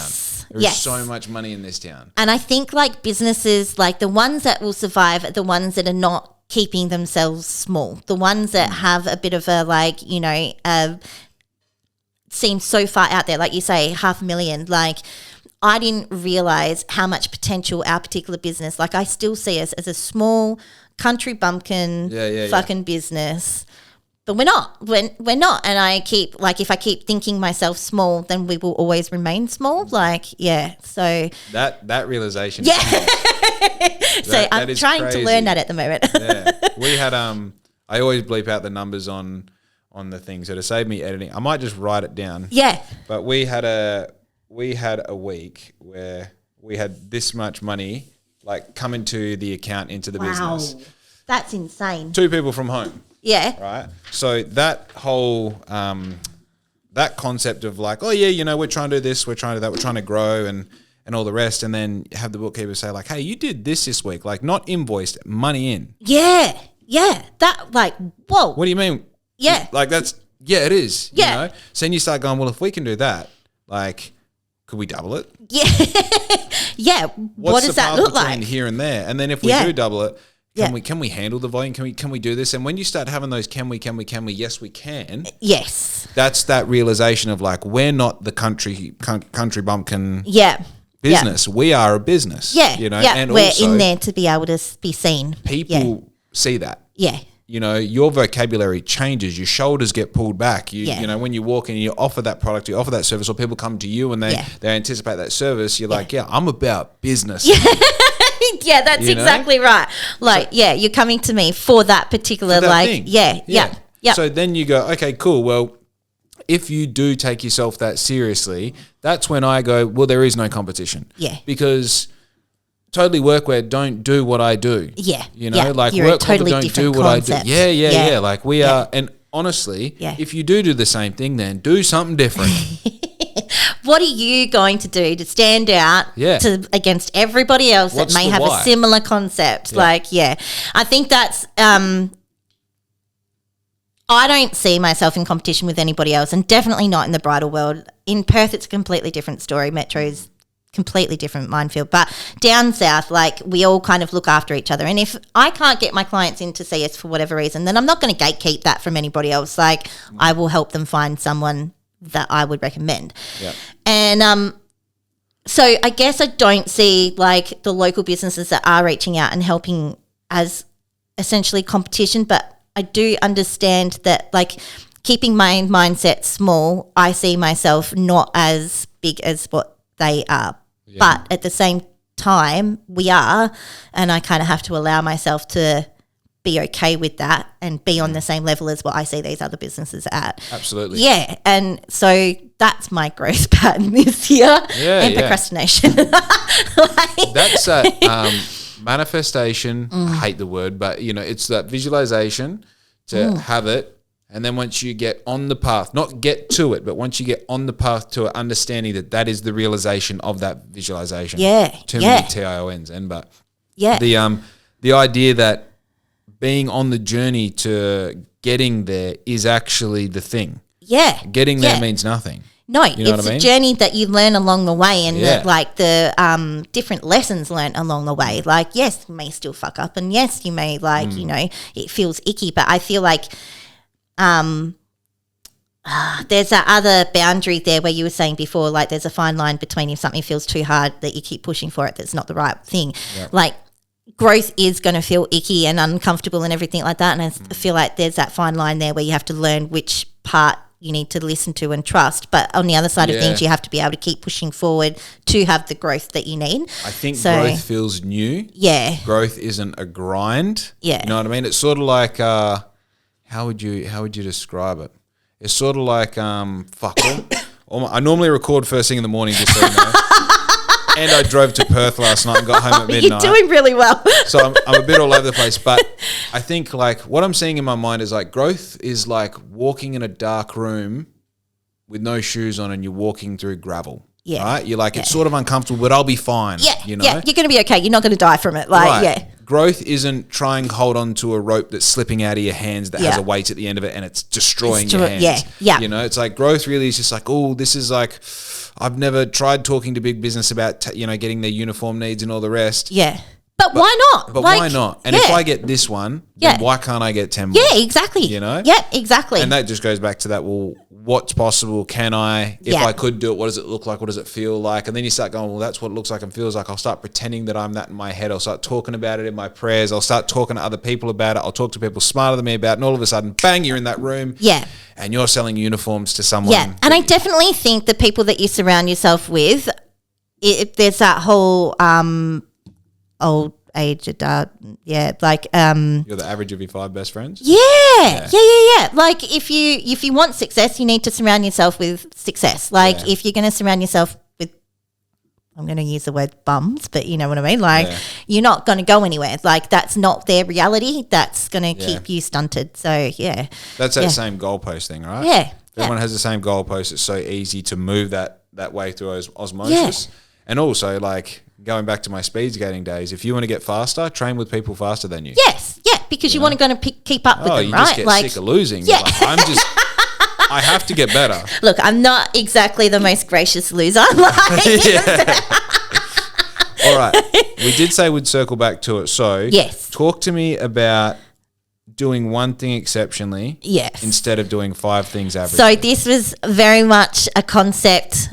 Where did I didn't even know where I picked it up from, but I've had it in the back of my mind, and I've always had my business.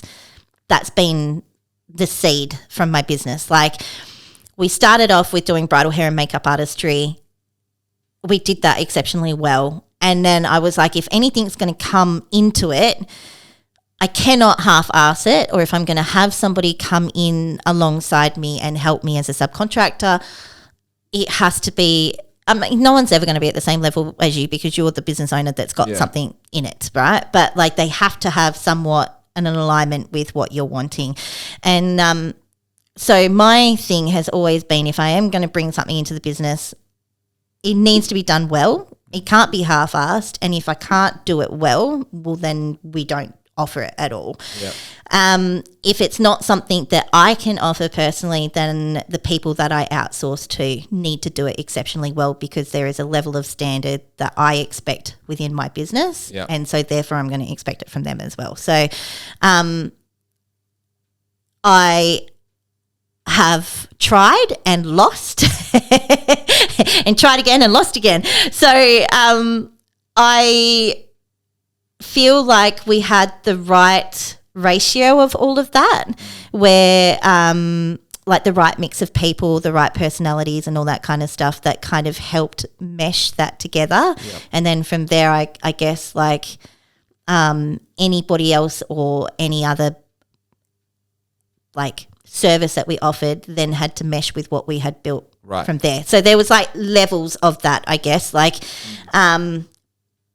but the basic concept was if I couldn't do it well, then I don't add it to my business. Yeah. And so even if I was practicing or anything like that, and again, it's probably my ADHD, I needed to know the full ins and outs of how that service was going to look, what that might look as an offer to the client, and what return I was going to be able to bring from that, like moving forward. Was that going to benefit my business? Was that not going to benefit my business? Like, yeah. So I now offer full aspect of all beauty therapy in regards to like massage, lashes, waxing. Initially, I started off with brows, lash extensions and tanning because I thought those were the three things that people kind of go for, like, and they would complement the bridal side of things. And then it kind of grew from there with nails and hairdressing and things like that. But very picky with who I bring in to do those things because, again, like I say, the level of my expectation that I would expect from myself, I would then expect that those people are going to meet that. So, yeah. What are you by trade? I am a beautician in regards to waxing and lash extensions and all that kind of stuff. So my expertise is not and makeup and hairstylist. So I don't offer massage or facials. I outsource to that, and I don't offer nails and I don't offer full hairdressing services myself personally. So I had to outsource to people for that. So what's the vetting process like there? Like if you're not a professional yourself in that field, how do you hire? I have both in-laws and my parent. My mum is both a hairdresser by trade. My mother-in-law is now an RTO and trainer and assessor on that side of things as well. So with our apprentices at the moment, if I am getting a feeling that we're not quite hitting the mark, I generally bring her in and say, hey, look, what do you think? Like I respect them. They've had businesses themselves. Yep. In regards to hairdressing, I've been around it for so many generations that I kind of like, even though I don't have that qualification piece of paper, I can see what you're looking for, yeah, I know what I'm looking for.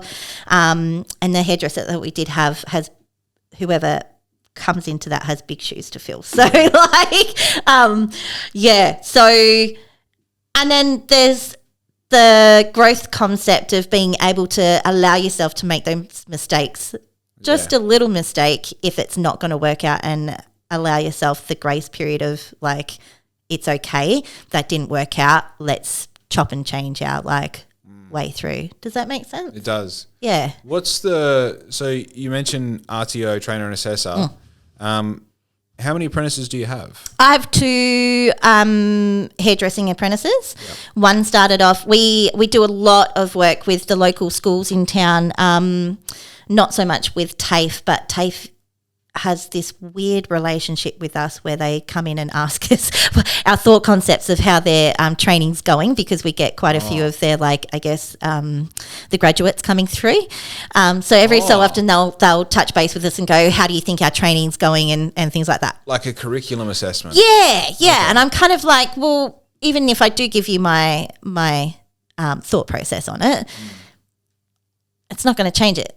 Well, I mean, one voice can change a lot of things, I guess, but I don't feel like it's being changed too much. I don't know if they do it to any other businesses in town, but we get quite a few work experience girls. So one of our first year apprentices actually comes from work experience, and again, mum and dad have worked incredibly hard to get to where they are at. So we saw this light shining from this girl, that she's different. Yeah. We gave her a salon assistant position to see whether or not she would stick with it, and if she did see, you know, that she was keen for it, then we would offer her the apprenticeship. So she has had to do the hard yards through school first, and then she's kind of like left school now because this is her like passion. Yep. Our third year is just finishing off the last lot of her bits and pieces now, and then she's fully qualified. So they're my first 2 experiences with having apprentices, which has been a big learning experience in itself, because not everybody learns the same way either. So having to give people grace and things like that as well, like,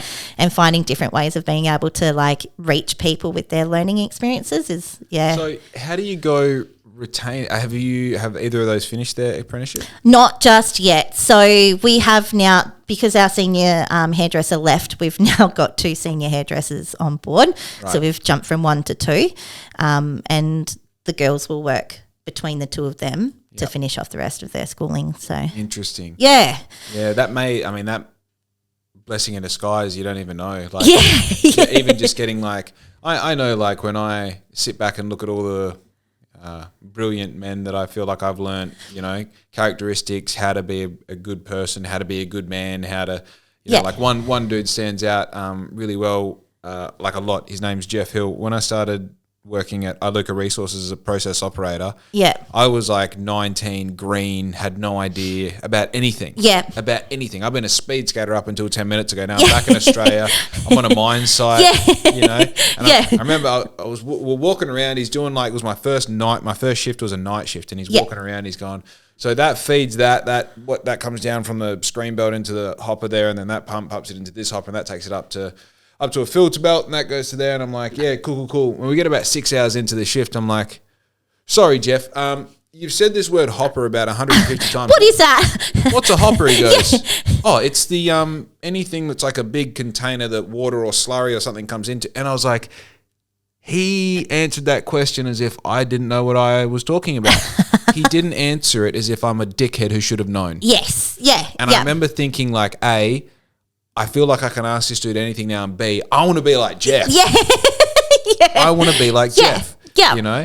And that is one of those, like, I have this belief that all of your core memories that you hold on to is when your consciousness changes a little bit. And that was one of those moments where my consciousness changed, not only for me, but the person I wanted to become. And that is a good example of sometimes a little bit of 5 different teachers is better than just one. That's exactly right. And I kind of look at that as a brand new, experience for our girls moving forward. They don't get to just have one bubble of the experience. Now they've got 2 bubbles of experiences, and the third one that they learned from originally. Like, you know what I mean? Like many different teachers and concepts and different ways of doing things. Like, we're all going to find our own way of doing things, but like having different aspects and outlooks on different things can immediately change how you look at something that you once were fixated on. It might, just needs that one little kind of tweak, and something might just click. Yeah, it's interesting. Hey, like, even who's your mentor? Who's your North Stars and mentors in this process? I don't have any anymore. I did have somebody in Perth. She was great. I guess the experiences that we've come across with her, we took what we needed and then let the rest go, if that made sense.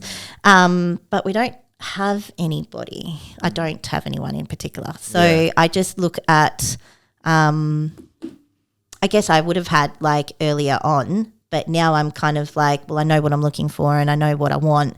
I see different businesses or different outlooks of what people are putting out on social media and how that looks for them. How can I then make that work for me? So, but this particular person was in Perth, and she did change a big outlook on our business, on how we maybe did some of our processes. Yeah. And so we took from that what we needed to grow. But then on the other side of things, we were like, okay, maybe that's not working for us, and and cut that relationship off. So yeah. Interesting. Is there any, not like doesn't have to be specific to your industry, is there any businesses in town that you really admire as far as small business goes? Oh, that's a loaded question. Besides mine, obviously.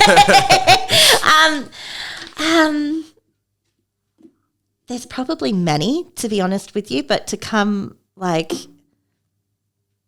to have to pinpoint like names and things like that, it's not going to come at me at this time of day. So sorry. No, I mean, there is, because like I see them and I go, oh, hey, like for example, in the industry, and she's a very beautiful person that's reached out to me, BA Aesthetics in the Plaza. Yeah. Plaza?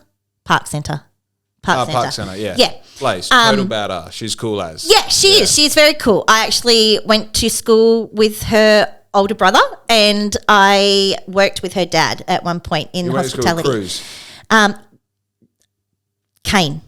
Right. Yeah, Kane. Wait, is Cruz her brother? Cruz is, yes, but younger. Yeah. So Kane was Cruz the oldest, and then Blaze and Cruz, and there was one other girl? No. Oh. Cyan, is it? No, I'm thinking of the wrong person. Oh, am I? No, I don't know. I can't remember now. But, I mean, growing up with the family. She's listening to this yelling. Yeah. She's like, damn it, Amy. Yeah. So, but for me, I like look at that business and I go, and one of my ex-employees actually works over there too, and I'm glad she's found her way with this particular business because they offer something that we didn't, like different treatments and things like that. And I look at her and I'm like, you've got it all. Like, but again, it's that same concept. You look at someone on the outside and you're like, you got it all. You've got the like aesthetics, you've got the, you know, the way she holds herself, the like business structure. She's got it going on, right? She's been badass forever, right? Like I've known of Blaze for I don't even know how long for. Yeah, and like she's just one of those chicks. I maybe printed a shirt for her. I tried to print a shirt for her and I couldn't do it successfully. Maybe this time last year-ish. Yeah. And I remember thinking then, like, fuck, you haven't changed. You suit owning a business. Yeah. She's got the go and the drive and just that fuck chick. Anybody else that gets in my way, I'm going to make it work. Yeah. Like, I look at her and I'm like, that's everything I want my business to be. Yeah. But then Blaze has reached out to me and gone, hey, look, I'm really sorry that this has happened to you guys. That would be absolutely fucking devastating. Yeah. I don't have much to offer, but this is what I can do. Yeah. And then I'm like, what the fuck? Like, how am I even on your radar? How do you even know who I am compared to who you are as a business person? Like, So there is like Blaze and things like that like I do reach out, like I do look up to. People that are making a ripple effect in Bunbury without having to big note themselves. You are definitely one of them. You've always been on my radar. I big note myself all the time. No, but there's a way of doing it. Like, there's a way of doing it without being pompous about it. You know what I mean? Like, and not any follow through from it. Like, there's all talk and no fucking like backup. Oh yeah. So those kind of people, those are the ones that I take notice and go, oh yeah, they're doing something like in Bunbury. Those are the ones that are going to go far. Like, I must admit, like even asking that question, I then went to myself, I'm like, who like small businesses that impress me? I'm quite involved with, I'm very picky about the like business, what do you call them, like clubs or whatever. Me too. And don't do them. A lot of the time you're just like, fuck guys, you're just sitting around like being polite. Like if I'm going to come here and learn or get leads, you have my attention, but I'm just surviving. I don't have time to waste on a Thursday morning. That's how I feel. That's how I feel completely. I'm like, I respect you guys as business people, but I don't have fucking time to just sit there and waste. Yeah. If something's not going to come from it, I'll sit and have a chat with anybody, but like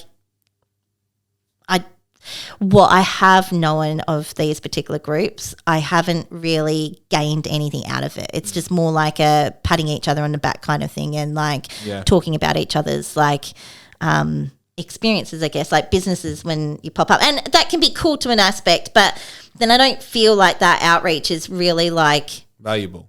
Yeah. Why would I pay all that money to do what I could do by making a relationship with someone that I feel is actually genuine. I'm not just doing it to gain a lead out of you, or I have to because like it's part of the rules. And you know what I mean? Like I'd rather create a genuine relationship with somebody than have to feel out of obligation that they are either approaching me or I'm approaching them. So feels like Amway when it's like that. It all reverts back to like yeah, that's it's funny, you know, because I've pretentiously like come to the conclusion in my head that like if there's a business owner that I want to meet, I call him. I go into the business. I'm like, who's the owner? They're like, it's fucking, he's out there. I'm like, I'll see myself through there. Don't worry. Yeah. I'll go talk to them instead of going through somebody else. I'll get someone who knows them. I'll fucking, can you make the connection, get them on the podcast? I get to meet them now. I've got a friend for life. Now if I need tires, I go, you know what I mean? Like, I actually, that whole thing with Blaze, I kind of relate to you as well. Like I know of you, but I would think that where I am at in business, you are much like higher up here than Fuck no, but dude. That's why. So never in a million years would I think T-shirts at home. You know what I mean? Never in a million years would I think like watching your social media and stuff like that and your travels and things like that of where like you're doing and how you're putting yourself out there. Never in a million years would I think that I'm sitting across the fucking table from you having a grand old chat and like laugh. It's all of a side. Exactly. So I don't know, there's probably many businesses out there that like I look up to that we're all on the same page. So you know the blokes that are coming to mind are Liam and Corey from Little Spencer. Yes, I love those people. Fuck yes. I'm so sad that they're not in weapons. Yes. Right? Those guys are like they're so like, I don't want to say they're quiet because it's not that they are quiet. They are quiet. But like I've known quiet assassins. Yeah. And I told them, I'm like, you guys. How did you meet them? Like, how do you know them? Just through the business, like walked in and introduced myself. Love that. You own the joint, eh? I'm trying to think. I had them. It may have been. Again, they're yelling at the fucking thing right now, going, "You met us at this group," or it was either through the Young People in Business, which is great. I'm actually going to the Young People in Business walk tomorrow morning. And that is the one thing that I'm like, yep. Do you rate that? Yep. Yeah, okay, because I've seen that advertised a couple of times. And I'm the reason that I like that is because it's, I'm going to call it as well, was my idea, but. Take the credit. Go for it. Not Young People in Business. It's the Young People in Business monthly walk. So they do a quarterly event where it's a Friday night. They go to like a pub or something. So you crab crawl. I don't fuck with that. Yeah, okay. I'm not a drinker. Yeah. Like, I drink, but I don't, like, I'm not going to just drink because I'm at a pub on a Friday. Yeah, okay. I'm horribly fucking industrial deafness. Yeah. I can't hear. If there's other people talking, I can't hear. Yeah. And also, if someone's presenting, I need literal silence to be able to, like, absorb what's going on. Yeah. Like, I'm fucking retarded in that sense. I literally can't think of two things processing. at once. Yeah. So, and also, the return is, if you do have my full attention, I will ask the best softball question to make you look awesome in that setting as well. So I sort of feel like that's a really good concept to put business owners in one spot and get a business owner to present. But I think the real cool part about what happens on the first Thursday of every month with the Young People in Business is the walk. Because we walk like between, say, 1 and 3 kilometers. Yeah, okay. You can get coffee beforehand, but we all stop for coffee afterwards. Yeah. And the great thing about a walk is, if I want to talk to you, I can get beside you and just sort of hover and then join in the conversation. Yeah. And even better, if I don't want to talk to you, you can just continue walking I'm just going to fucking walk over here for a bit. Yeah. You know? Yeah. I get that. Because and like, again, speaking as the black ink guy, the Jake that you see on the podcast, when I go to the pub on a Friday night and I get cornered by some person who feels like they know me because they listen to the podcast, but I don't know them. Yeah. And now I'm talking about fucking sprint cars or something, and I'm like, hey, man, cool. Yeah. Cool. Yeah. I'm going to go home early now, not give the people that I wanted to see a chance because I'm uncomfortable in this setting. Yeah.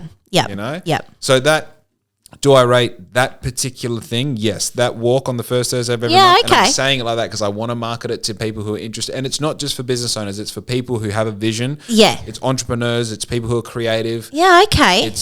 It's completely free. It's open market. and it's accessible. Yeah. You know? Yeah. It's easy. It's not something that you have to really think about. Right. Like, yeah. And yeah. the cool thing is, if you're, you know, if say you're a young girl or boy, when I say young girl, I mean 18, and you're like, fuck, I wouldn't mind just being a fly on the wall for that. That's a setting you can be a fly on the wall and you can hear some really valuable cool information. Yeah. You can do something with. Yeah, okay, cool. Know? And I've literally I think we started that this time last year, I've got my second biggest client from that walk. Wow, that's insane. Huge. Yeah. Huge, right? And just for the record, do you know how I got my first biggest client? How's that? I walked into their business and took them out for coffee. And I didn't sell to them. Yeah. I just told them about my process. Like, he called me a week later. He's like, hey, man, we're having troubles with ours. Can you do our uniforms? I'm like, yeah, I can. Yeah, absolutely. Fuck yeah, dude. Yeah. So that and the cool thing that I've seen in that walk as well is I've seen people's businesses pivot and improve because of a conversation they had there. It's the networking and the growing of like relationships and things like that, and like cultivating of friendships. Yeah. And then from that, we've actually, I don't even know if I should say it on the podcast, but there is like a behind closed doors group that's established that we meet once a month, that there are no invites. And also there are it's complete transparency. Yeah. It's, hey, what did you do last month? I made this much. Oh my, that's great. I love that for you. That's the kind of, I don't want the bullshit airy fairy, like, this is what it looks like and it's all pretty around the edges. Like, business is fucking hard and we're all real people and we all have outside, I think that's the most apparent thing that's come from this whole thing on Sunday. It's just like, we are real people. There are outside influences that affect our business moving forward. How does that look? And then like having conversations with clients that are business owners as well and what they're doing and having and those pressure points that they see for themselves. I don't want the airy fairy bullshit that everything's all fluffy around the edges. Like, be transparent with me and be open and say it's fucking hard and I'm going to have a cry and then we'll pick ourselves up and we'll move on. But at the end of that catch up, that you feel like you've been validated with somebody else that gets it. Like, it's not just, oh, good girl, you're doing all right, keep going. I think also don't I don't want anything that someone gets to take a photo and post on their social media and be like, I got to go to this thing with these people. Yeah. Dude, fuck you. Fuck you. You know what I mean? And I post it because I'm excited about being a part of it. Yeah. And sure, they can, this imaginary person that I'm teasing in this conversation that I'm making up, like, sure, they can say, I'm happy to be a part of it too, but it's like, if you're just there for the photo, don't come. Well, then don't come, because that's not what the whole concept's about. Like, don't come. I'd rather you sit there once a month for 6 months, just being a fly on the wall, like listening, and then having a really good question to ask on the 7th month. Yeah. Because from there, I mean, this is a thing, like, as a business owner, I once ran into, do you know who Jeff Hill is? Yes. Yeah. Right. So I literally have had nothing to do with Jeff Hill outside of this interaction, right? Yeah. But 5 years ago, is either 5 years ago or 6 years ago, I ran into him at the Bunbury races. Yeah. At Bunbury Cup. And I had just established the concept that Black Ink was going to be reborn. Yeah. And I ran into him and I was full of piss and I'm like, oh yeah, man, like full of enthusiasm. He's giving me really good energy back. Yeah. And I said to him, I was like, man, I'd love to sit down and have coffee with you. And like, oh, is that your ride? Maybe. 5:53? I'm leaving the salon now. Yeah, maybe. All right. I would say that someone's in the driveway. Yeah. I was just thinking that. I'm like, when you said before, like, he lets you know. Well, she lets you know. Yeah. I'll finish your story and I'll let you go. So I said to Jeff, I was like, fuck, like, I'm doing this, I'm doing that. Right. I'd love to like sit down and have coffee and catch up and just sort of pick your brain. He's like, yeah, really good. I'm like, man, I've written up a business plan. I've done this and done that. And I watched the life evarate out of him when I said because it's plan. Like something that you need from him. It's not like but it's almost like I was the outside of the character that I wanted to be. Yeah. And he saw that in that moment. Yeah. The best thing that he could have done is exactly what he did. Yeah. He's like, with his eyes, he said, this is never going to happen. Yeah. Yeah. Because you need to go away. You need to learn why this is a dumb thing that you just did. Yeah. Yeah. And to like, just, sorry to keep you, but. No. It's interesting. I love it. That moment. Yeah. Where even if he subconsciously did it and didn't even realize that his eyes said to me, yeah, you're wasting my time with your business plan. Yeah. I needed to go through that to get to a point where to realize how silly that is. Yeah. To get to the point where I'm now the Jeff Hill in air quotations when people come to me and talk about their business plan. Yeah. Dude, get to work. Yeah. Start putting in the hard I yards. don't care about your chat GPT generated business plan. Yeah. I care about what's your turnover? Yeah. Have you made $1,000 this month? Yeah. Yep. First month number 1, have you made $100 this month? Yeah. Because and how are you going to make that moving forward? Because if you have made 100, how do we make 150? Yeah. If you made 1,000, how do we make 2? Yeah. You know, because that's all this shit is. Now that I'm at a Exactly. point where I'm like, cool, we made this much this month.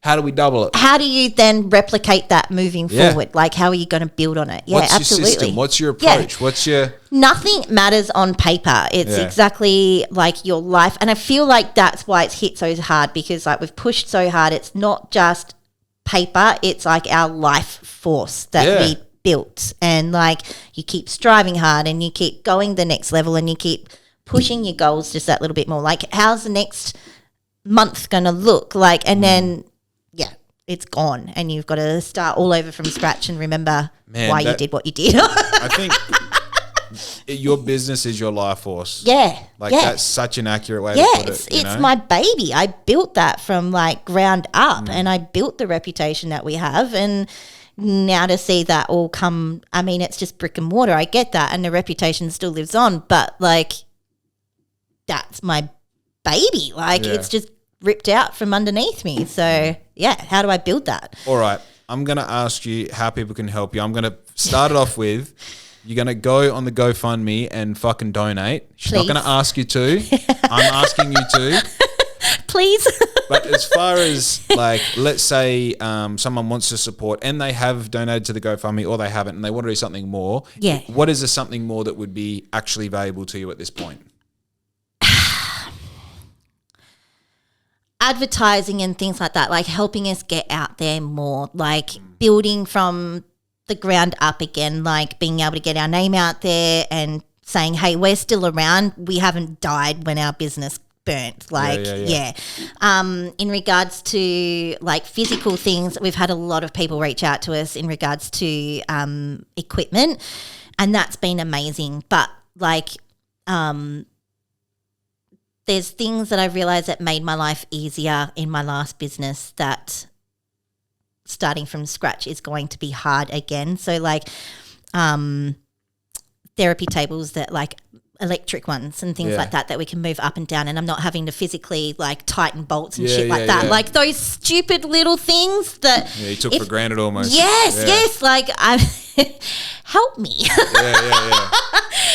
Just I want to be able to create and continue that legacy that we've built with people being able to get our name out there, just say, hey, look, we are still around. If you can't donate, that's completely fine, but just push it out there and say, hey, this did happen. Like, now let's build it back up again. An easy way to like in the next 5 minutes, someone listening to this that can contribute to the cause is having some sort of interaction with you on social media. Yes, come and just have a chat with me. And we love... I mean like a comment, a like, a share. Those kind of things. Helping things like a share, especially just saying like, you know, these people are going through this. This has happened. You know, it might just be a news story for someone, but it's like, here are the people behind it. Here's what the process is moving forward. And just a share and a comment can do so much. And it's for free. Absolutely. That's all we ask is just getting our name out there that we're still around. We haven't died. We're not like rolling over and saying, woe is me. Like we're still there. We're still fighting. I have staff that are counting on us to be able to push this forward for them. So, and I'm not going to let them down. So, all right. My only advice for you moving forward is get insurance, all right? I have insurance. It was like the first thing before I moved anything into the like new little shop. Good. Get insurance. And when they ask, have you previously had, no, nothing. Nothing. Oh, that's biting me in the ass now too. Like I, too honest for my own good, but so having to prove that I'm not gonna, like use new insurance to try and claim for the old one, or fuck me, like I just want insurance on my business moving forward. I'm not trying to like do the dodgy on anyone. So give us a chance, guys. Like we're still around. So I'm sure this will speak to some people. I loved having a chat with you. Thank you so much. It's that been was fun. cool. I'm glad first podcast and it was with you. So thank you. So how exciting. All right, guys, be good to your mum because we are out.